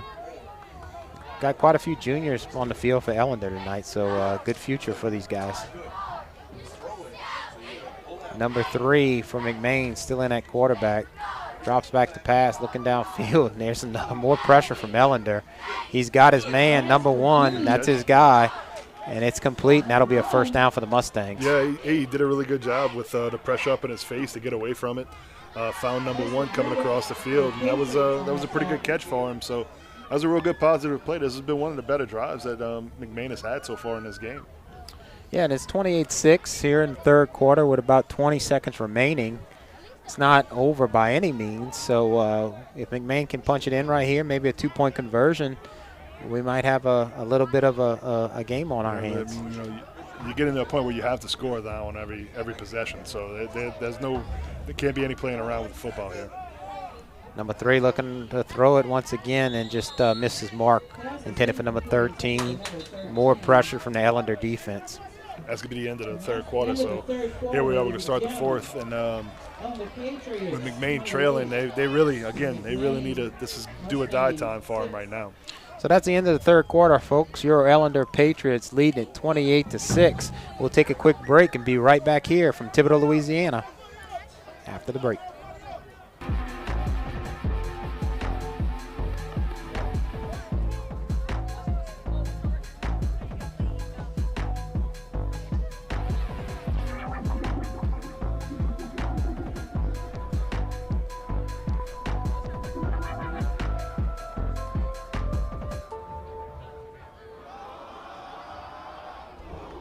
At this time, I would like to introduce the Ellender Patriot cheerleaders. Senior Captain Tiara Thomas. Senior Co-Captain Kirsten Massey. Senior Reese Babin. Senior Elena Marsh. And we're back here and back on the air, and they're introducing these Ellender Patriot cheerleaders. And we'll try and get a listen into the PA announcer calling out their names. Junior Alyssa Pellegrin. Alyssa Pellegrin. Junior Geraldine Diaz. Geraldine Diaz. Junior Lauren Carriere. Lauren Cayer. Sophomore Ava Marsh. Ava Marsh. Sophomore Abigail Benoit. Abigail Benoit. Sophomore Taja Lagarde. Taja Lagarde. Correction, Taya Lagarde. Sorry, Taya. Sophomore Santana Lane. Santana Lane. Sophomore Kennedy Johnson. Kennedy Johnson. McMain running right up the middle, and looks like a nice play for the Mustangs in the background here. We're trying to give a little pub to the Ellender cheerleaders while we got a second. Yeah, I'm not sure if that might have actually been a design quarterback draw, but he did pick up a big gain there when a hole opened up in the middle of the offensive line for him. So it'll be a 1st and 10 for McMain from the Ellender 12-yard line. Mustangs moving the ball here in the 4th quarter. Number 3 still back behind center for the McMain Mustangs, and Ellender's bringing pressure. He's looking to the end zone. He's got a man in the corner and just overthrew him a little bit, but it was a real close play right there. Nice effort by number 2 from McMain. Yeah, he threw the ball at the back of the end zone because he had just put too much on it. He was open, but he had a real tight window that he was able to throw the ball into, and he just wasn't able to make it happen. So it'll be a 2nd and 10 now for the McMain Mustangs. Ellender Patriots lead it 28-6 here in the 4th quarter, 11 minutes, 16 seconds remaining. Ellender's pretty much controlled this game from the very beginning. McMain's only gotten into Ellender territory on a couple of occasions, this being one of them, so we'll see if these Mustangs can punch it in and make a score. Snap is back, and the give is to number 23 out of the backfield, and he's carrying Ellender defenders. Nice, tough running right there by 23 from McMain. He'll be just shy of the 1st down on 2nd, so it'll be a 3rd and short for the Mustangs. Yeah, that sweep play, I mean, he doesn't seem to really be one of that faster running backs, but he is a tough runner. And, it took 4 or 5 Ellender defenders to bring him down, so it was a really good positive play for him, bringing it down there to 3rd and 1. It's close to the goal line. So the Mustangs will face 3rd and 1, and they're only on about the 3-yard line, so they can still get a 1st down, or they can score either way. Well, let's see if the Patriots can get a stop here. The give's to 23, and he looks like he might have gotten in, Casey. Yes, he did. Yeah, that'll be a touchdown for the Mustangs. Yeah, that was some real tough running in between the tackles for him. Got good blocks up front. Nice push by 51. Yeah, you see that push there. Got his helmet across the bow of 61 and was able to really move this line of scrimmage and get his guy into the end zone. Yeah, nice blocking right there by 51 for the Mustangs. Good run, and they punch it in the end zone. That'll make it 28-12, and they'll go for 2 as they have every time tonight. And let's see if the Mustangs can make this game just a little bit closer, a 2-score ball game. It's 28-12.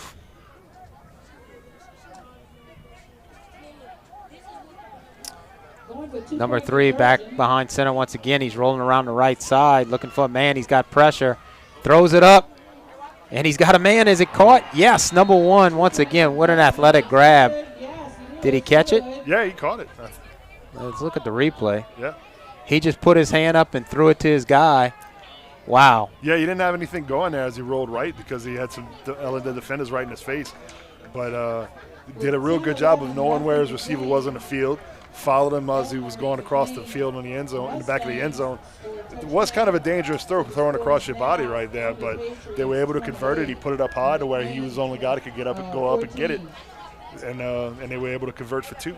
10 minutes, 11 seconds left now in the game, and McMain's keeping it interesting, 28-14. Ellender leads this one, and I think their confidence is sky high. But I tell you what, McMain's has showing no quit. They've been down, but they're not quite out of it yet. Yeah, I mean, if you can get a stop here on defense, if you're McMain, and then you still have a decent amount of time left on the clock, to where you can at least put yourself in a position to where you can stay in this football game.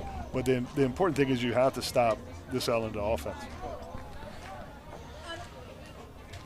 So I apologize. We had tried to get all the cheerleaders' names in there, and the play started again. So we got a few of them, not all of them. But for those ladies and gentlemen down there in the Ellender cheerleading squad, y'all are doing a great job. And keep up the great work. Great to see you out here supporting your team. And we hope to see y'all next week as y'all come back to play Edie White. So McMain will be kicking back deep to receive for the Patriots. Looks like number 13, Xavier Bryant. Short kick, and there's a flag on the play. Yeah, that's going to be illegal procedure on the kicking team. Yeah, McMain definitely hadn't had the best kicking game so far. There's no other way to put it. It's not the best display of kicking, but kicking's not as easy as people think, Casey. So, all the trouble you guys give the kickers of the world, give it a try yourself sometime. It's not that easy, Yeah, and it had been a while since we've seen a flag, especially that kind of miscue by McMain, but that's going to come back and probably bite them. That's going to be 5 important yards here in this part of the game. Yeah, and that's number 1's the kicker. He's their stud receiver, and usually one of the better athletes will try and handle the kicking duties. He'll be backed up to the 35-yard line. Back deep once again, number 13, Xavier Bryant. And it looks like Ellender's got the hands team out there just in case. It's a short kick, which it is. And it goes out of bounds, and Ellender will be able to take it over right there on their own 44-yard line. The hands team was definitely out on that one, as you saw Orion James on the field on the kickoff. I don't think that was really necessarily like an onside kick as much as just kind of a squib kick that they were hoping that could maybe, pop loose at that first line there from Ellender, and maybe they would be able to get a chance to recover it. And look, that it happens a lot. Those just short kicks. Sometimes you just don't know how to field them. They can get a little wobbly and hard to handle. So that's why you put your receivers out on the field, the guys, your hands team they call it, so that you try and make a good play and just secure the ball. But Bryant was able to just basically knock it out of bounds, which will do just the same, and Ellender will take it over. And, as a coaching staff, both of these teams don't really have strong kicking games. So you have to try to find other wrinkles inside of the special teams that, can work to your advantage. Williams back behind center once again. Royal Williams goes in motion. Ryan keeps it. He's looking for run and run. Not much showing. He's tackled for a loss of about 2 yards. Yeah, and it looks like right now McMain's running with a one high safety, real deep there. Number 1 again, seems to be one of their better athletes, obviously. So he's back there, and they're going to probably play real aggressive up front, and he's going to be back there just as kind of the last line of defense. So it'll be a 2nd and 12 now for the Ellender Patriots from their own 42-yard line. Williams back behind center once again. 4 wideouts, 1 man in the backfield with him. That's Foray. And the give is to Foray. Not much showing at the line of scrimmage. He tries to pop it outside, and he's tackled for about a 1-yard gain. Good play right there by the main line, and number 17 on the tackle. Yeah, and this is where it gets kind of tough when you run the kind of spread offense that Eleanor does in this kind of situation. You've done a real good job. You've scored some points. You've been able to move the football. But right now you need to be able to control the football, run time off the clock, and you're not really designed to do that with the kind of offense they've been running. So, you're going to have to utilize short passes, handoffs in this situation. And right now they're just not being able to get anything going in the run game. 8.5 minutes left here in the game, and you're right, Casey. They would love to be able to control the clock, but look, McMain's kind of getting into it on that sideline. They pumped up a little bit. They get a stop right here, get the ball back, and they can make it a 1-score ball game. Williams looking to pass. He's got his guy.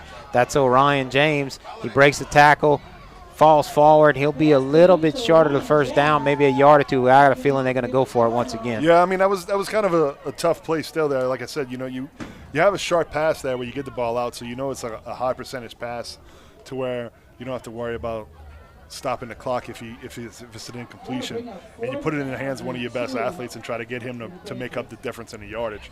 And he almost did. So, you have a 4th and manageable here if you're going to be going for it on 4th down. In which they will. So it'll be a 4th and 2 for the Patriots. Big play right here, one of the bigger plays tonight. If they could make it, it definitely makes it a lot harder on McMain. And if McMain can get the stop, they can get right back in this ball game. Yeah, they really need this stop to go. He went with the hard count, and I think they got him.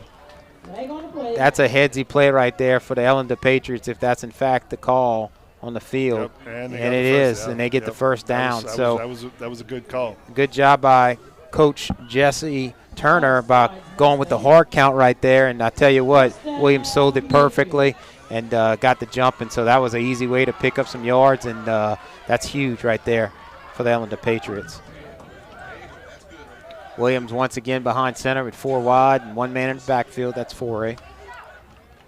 He's dropping back to pass. He's looking, still looking. He's got some pressure.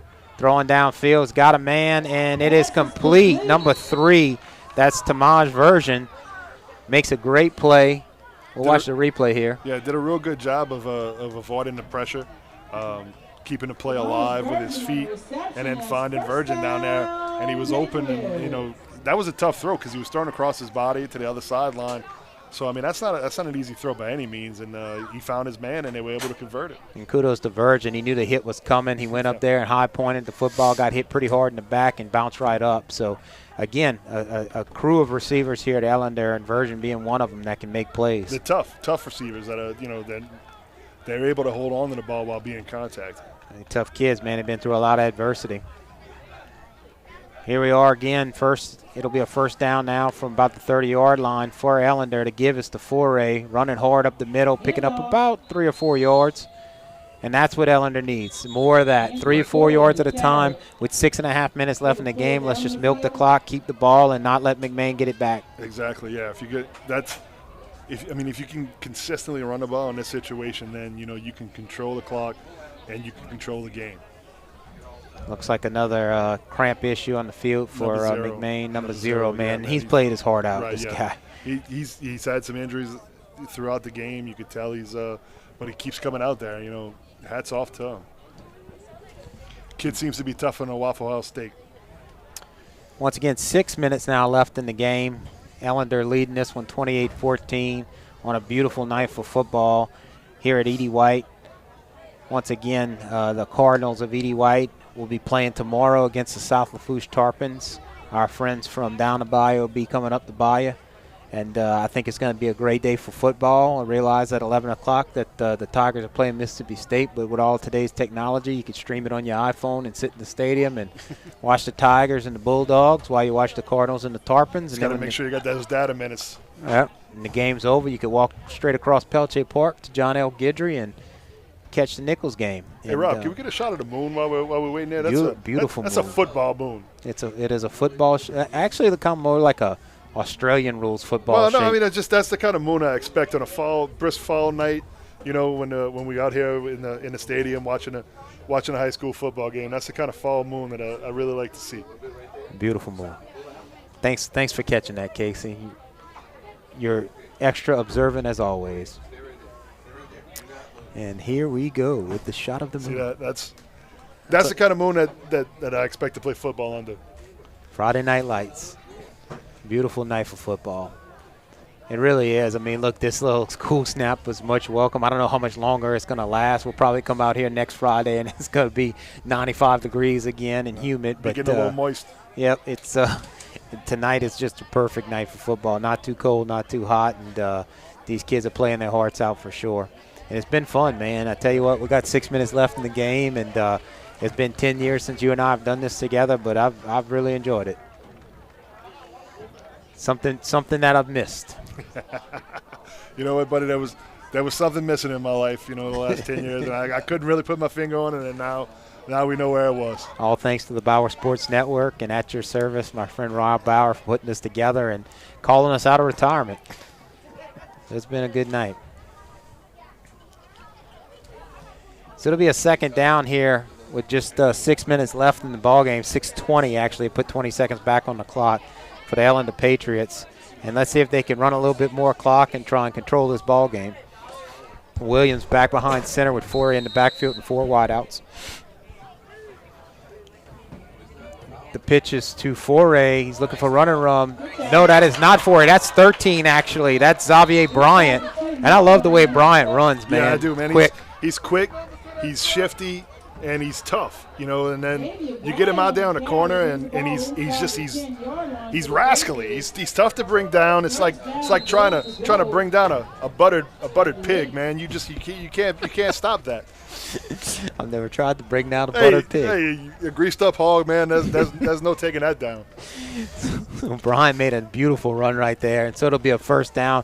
And that was just what the doctor ordered for the Patriots. Looks like there's a timeout on the field. But Coach Turner told us he was going to run first, and they ran some. Right. But I think it's definitely a pass-first offense. Right, but I tell you what, if Bryant runs hard like that, show that they can. Foray runs hard, so he's got a couple of options in the backfield. Williams, number 5, Ryan Williams, has shown he can carry it if he needs to. We've seen a couple of jet sweeps to Ryan James and Royal Williams. So they have some running plays in their repertoire. The passing weapons are just too many of them and that's what they've got spread weapons. the ball I mean, and they've got different kinds all across the field, man. And that's something I've been really impressed at. A lot of times in the high school level, you see one player consistently going to. He spread the ball out. He's really spread the ball around a lot.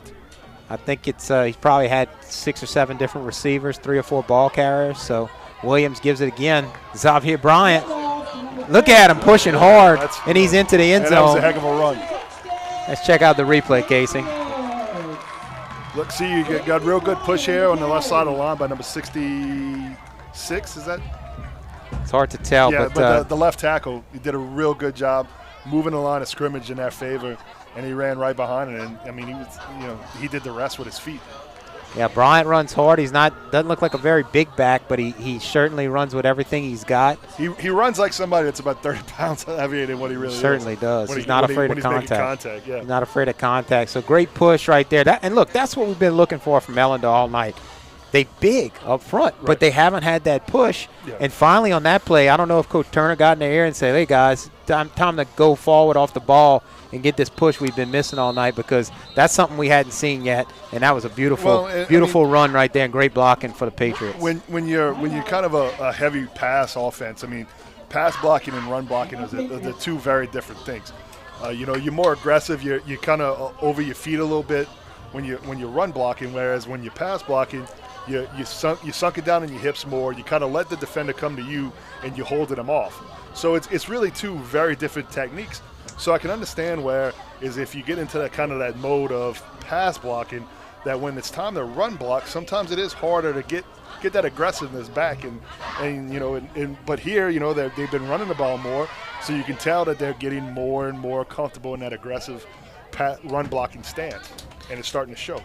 It's 34-14 now, Patriots, and I tell you what, I think at this point in time, with just 5 minutes and 50 seconds left to go, it'd take a lot for McMain to get back in this ball game. But I tell you what, there was no quit in these Mustangs. They continue to come after it.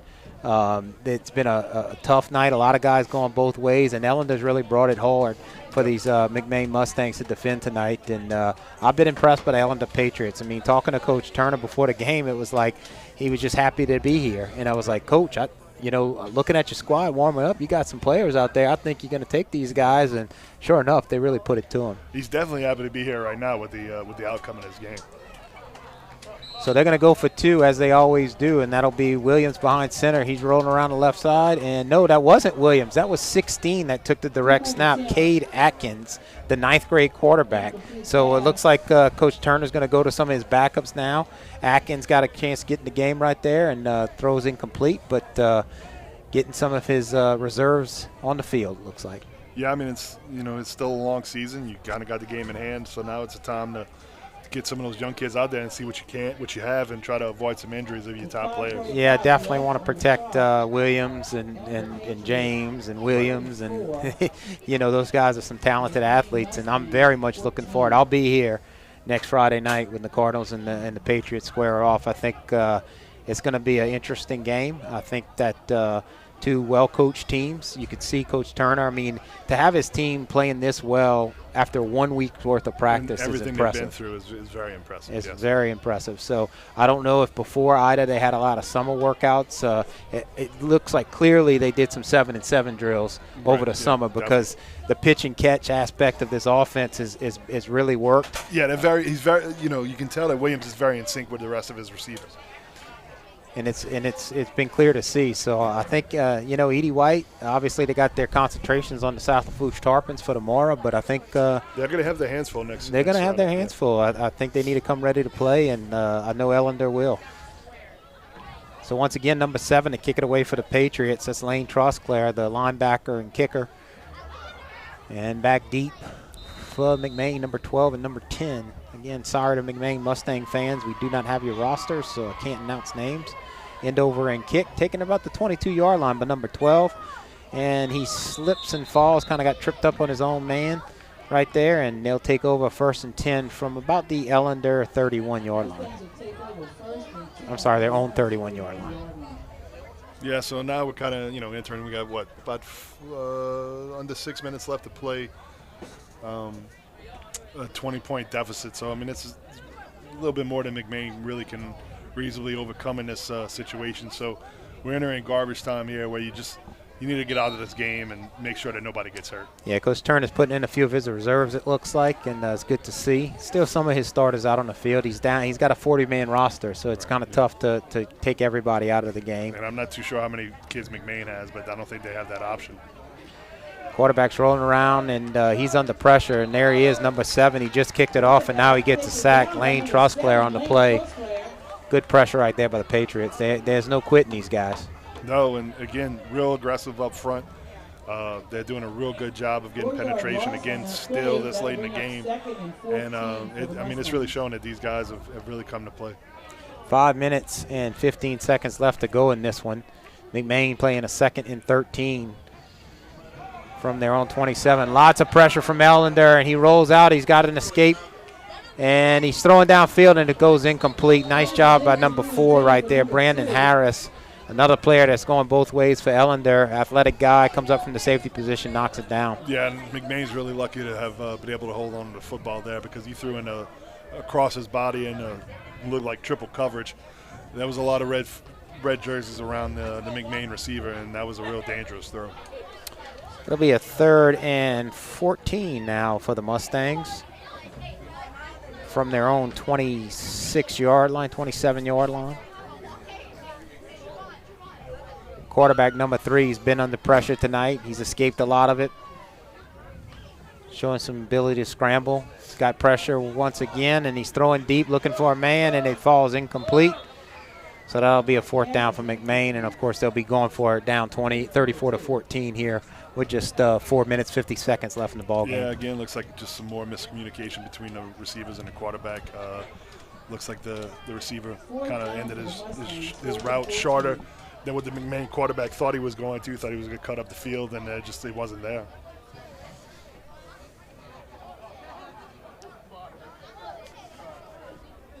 (34-14). Ellender leads this one with just 4 minutes and 50 seconds left to go. These guys came up from the east side of Houma and Dulac, Dularge communities, and they've been decimated by the hurricane. Their fans came out to support these young men, and they played a great ball game, gave them a lot to see. Like Coach Turner told us before the game, they got kids living in Lafayette that are driving in 2 hours to Houma to go to a practice because they really want to be part of something special. And I think Coach Turner, no matter what their record is this season, it's going to be a season that they'll never forget. These kids will look back at the adversity they face and the life lessons they learned, and coming together as a team and doing what they've been able to do. And even if this is their only win this year, which I don't think it will be, by the way, right, yeah. It would be a successful season. Yeah, you know what? I mean, Coach Turner, like we said before, he was getting emotional when we were talking to him. Rightly so. I think he's got a lot to be proud of with his football team. But he kind of mentioned he said to us, these kids have already won just being out here. But you know what, man? That wasn't enough of them. They're out here. You can tell they're hungry. You can tell that they wanted to win this game, and because they've been through a lot, and they wanted to put on a good show for their fans. And I mean, they came out here and they really impressed everybody by the way they've been playing. I haven't honestly followed Ellender Patriot football a lot. I mean, I always root for the tri-parish teams, especially when they're going up against teams from out of the area. But I'll be following these Patriots the rest of the season. I'll also like to follow the careers of a couple of these guys because I think for a few of them it won't end in high school. There's some tremendous speed and talent, and it's really been fun to watch. You look back, Ryan Williams, the quarterback, he's clearly a wide receiver in college in all likelihood, the way he can run and jump. He's got skills, so I'm looking forward to seeing what he's going to do. His younger brother Royal's got another year of high school, and he's got tremendous potential as well. So, got a fake punt right here from McMain, looking downfield, and where's Williams right after I mentioned his name. And look, hey, just as good as a punt. Good play by McMain. Okay, it's an interception. We're looking at it in the replay right here, and Royal Williams goes up and grabs it. But you know what? That's as good of a punt, so that's a headsy play by McMain. It's a Hail Mary. If somebody in your team grabs it, great. And if not, you gave them a little bit more field to have to travel down to score. Yeah, I mean, and it's tough to tell a kid back there playing defense that, don't knock it down, don't intercept it. I mean, you see that ball up there, and the closer it gets to you, the bigger that ball gets, and it looks like one of those big giant beach balls by the time it's to you. And I mean, you can't not intercept it. So it was, it looks good on the stat sheet too. The quote unquote smarter play would have been to knock it down. But I mean, are you going to really fault the kid for making a play and making a good interception? Absolutely not. So it'll be a first down here for Ellender. Let's see if they can run some clock. There's number 13 running hard as he has been all night. Look at this. He's got some space around the outside.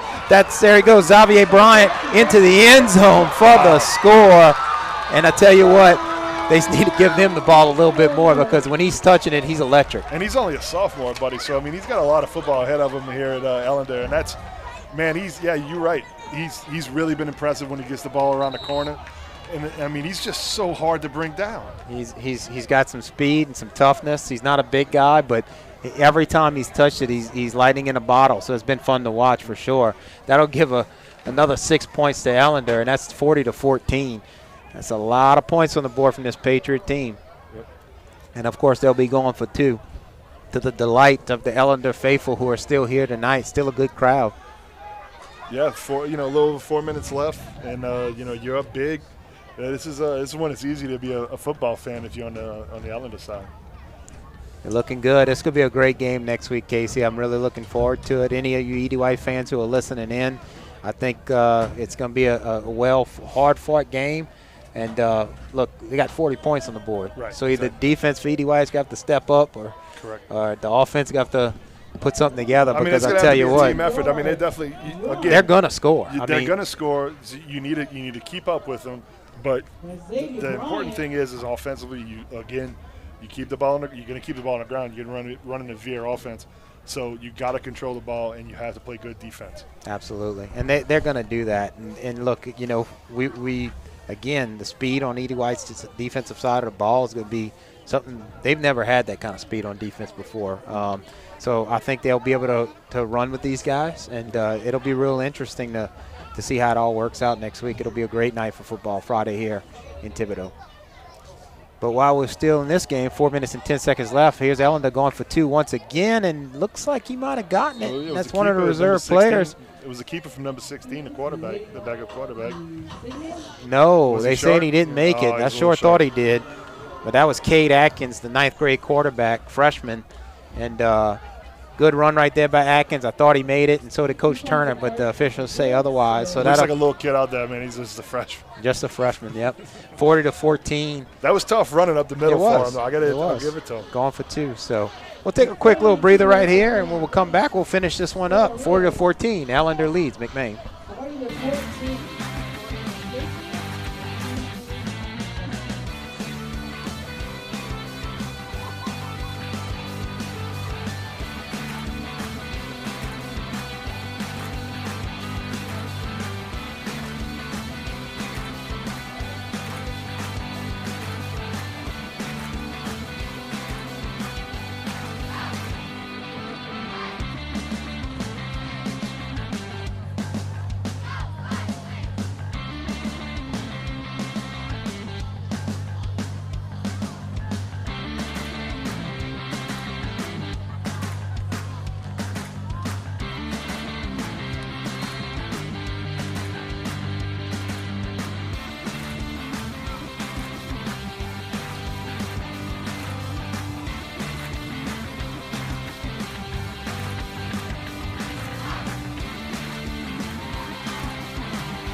And we are back here at EDY Catholic High School, where the Ellender Patriots lead the McMain Mustangs 40-14.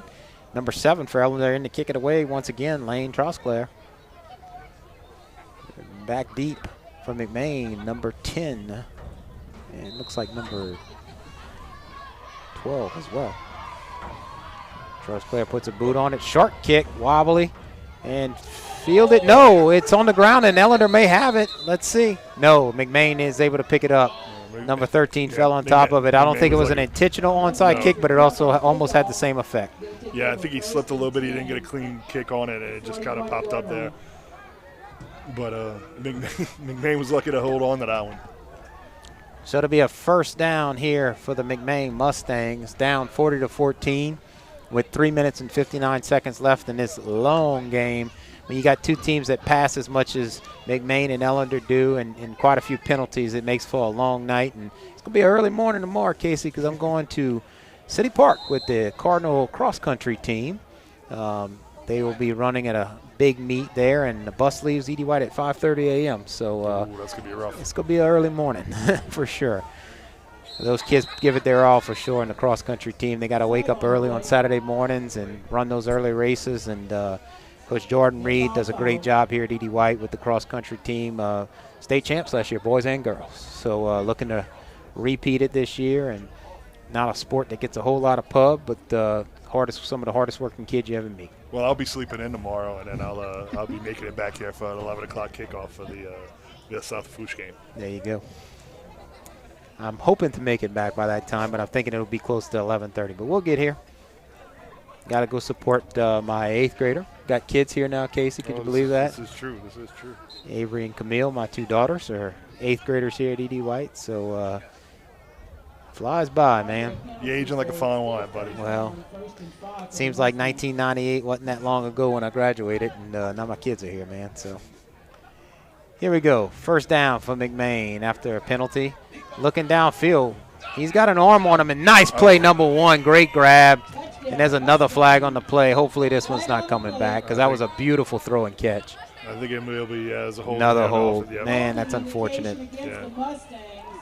Man, that was a real pretty throw and catch, and it really is a shame it's not going to count. Yeah, number 1's got some skills. He's a good athlete. I'm going to have to look up this guy and see a little bit more on him, because I think he's definitely got some next level potential. He's been on the field a lot, and he's managed to get open. And he's dropped a couple passes, but he's also made some really, really impressive catches as well. So, I mean, he was wide open down there. He shows he's got some speed and he's got some size.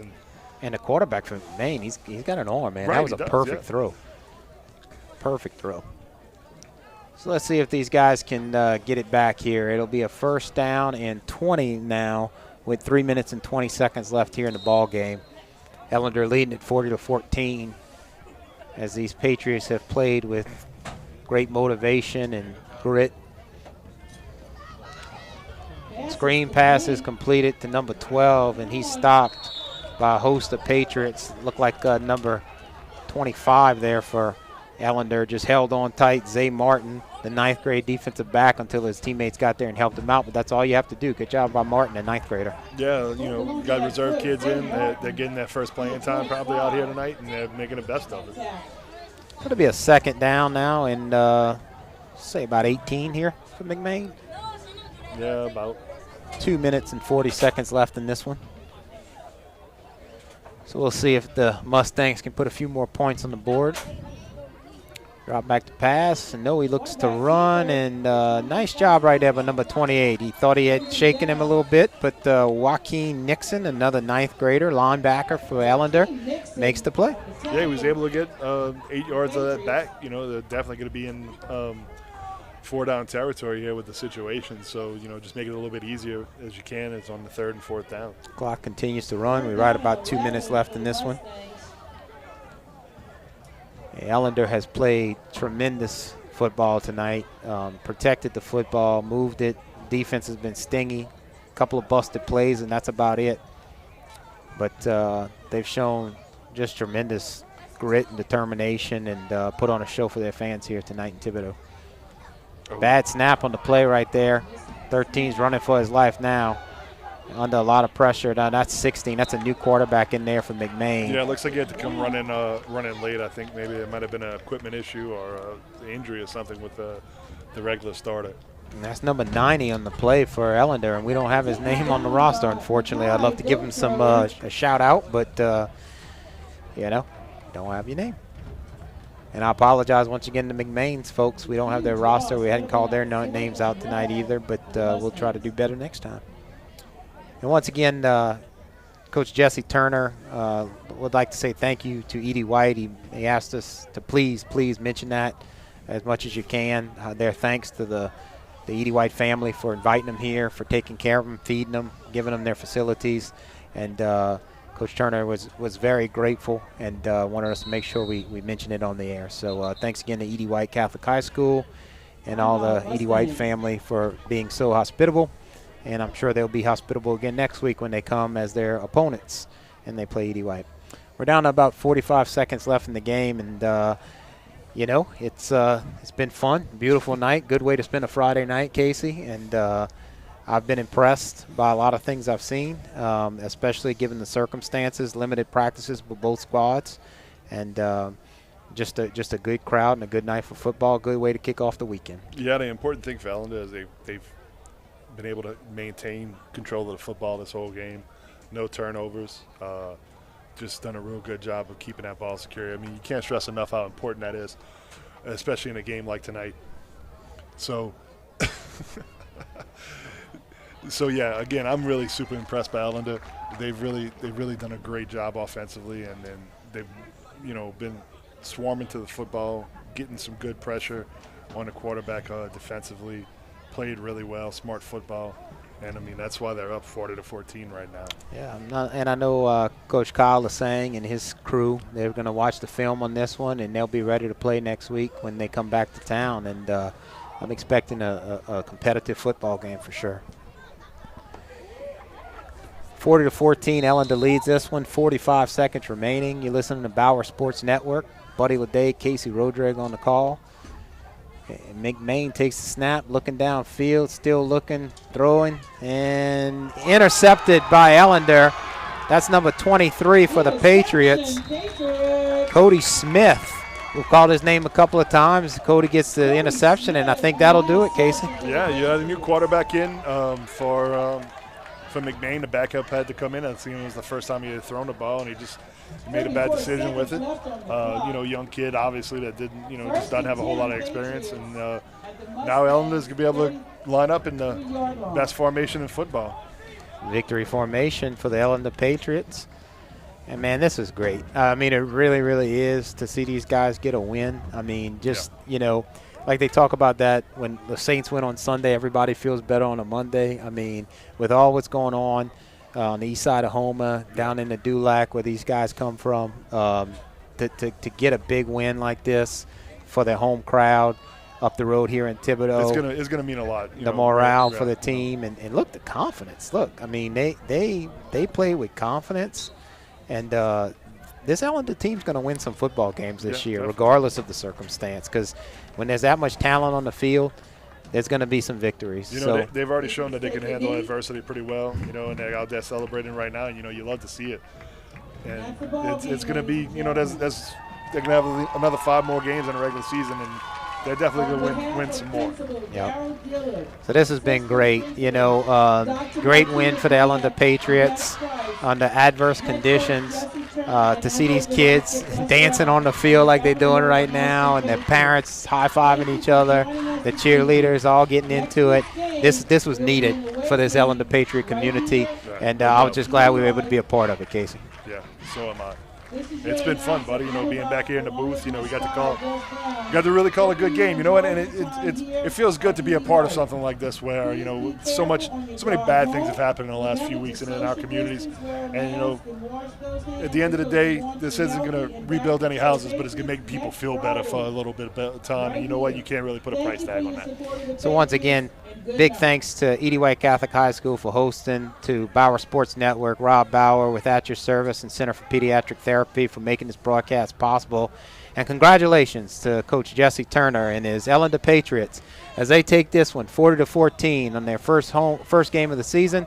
They'll be back here at Edie White next Friday to take on Edie White Cardinals. And your next Bauer Sports Network production will be tomorrow as the Edie White Cardinals take on the South Lafourche Tarpons. Tune in for Robbie Bauer and T. Ben Thompson on the call.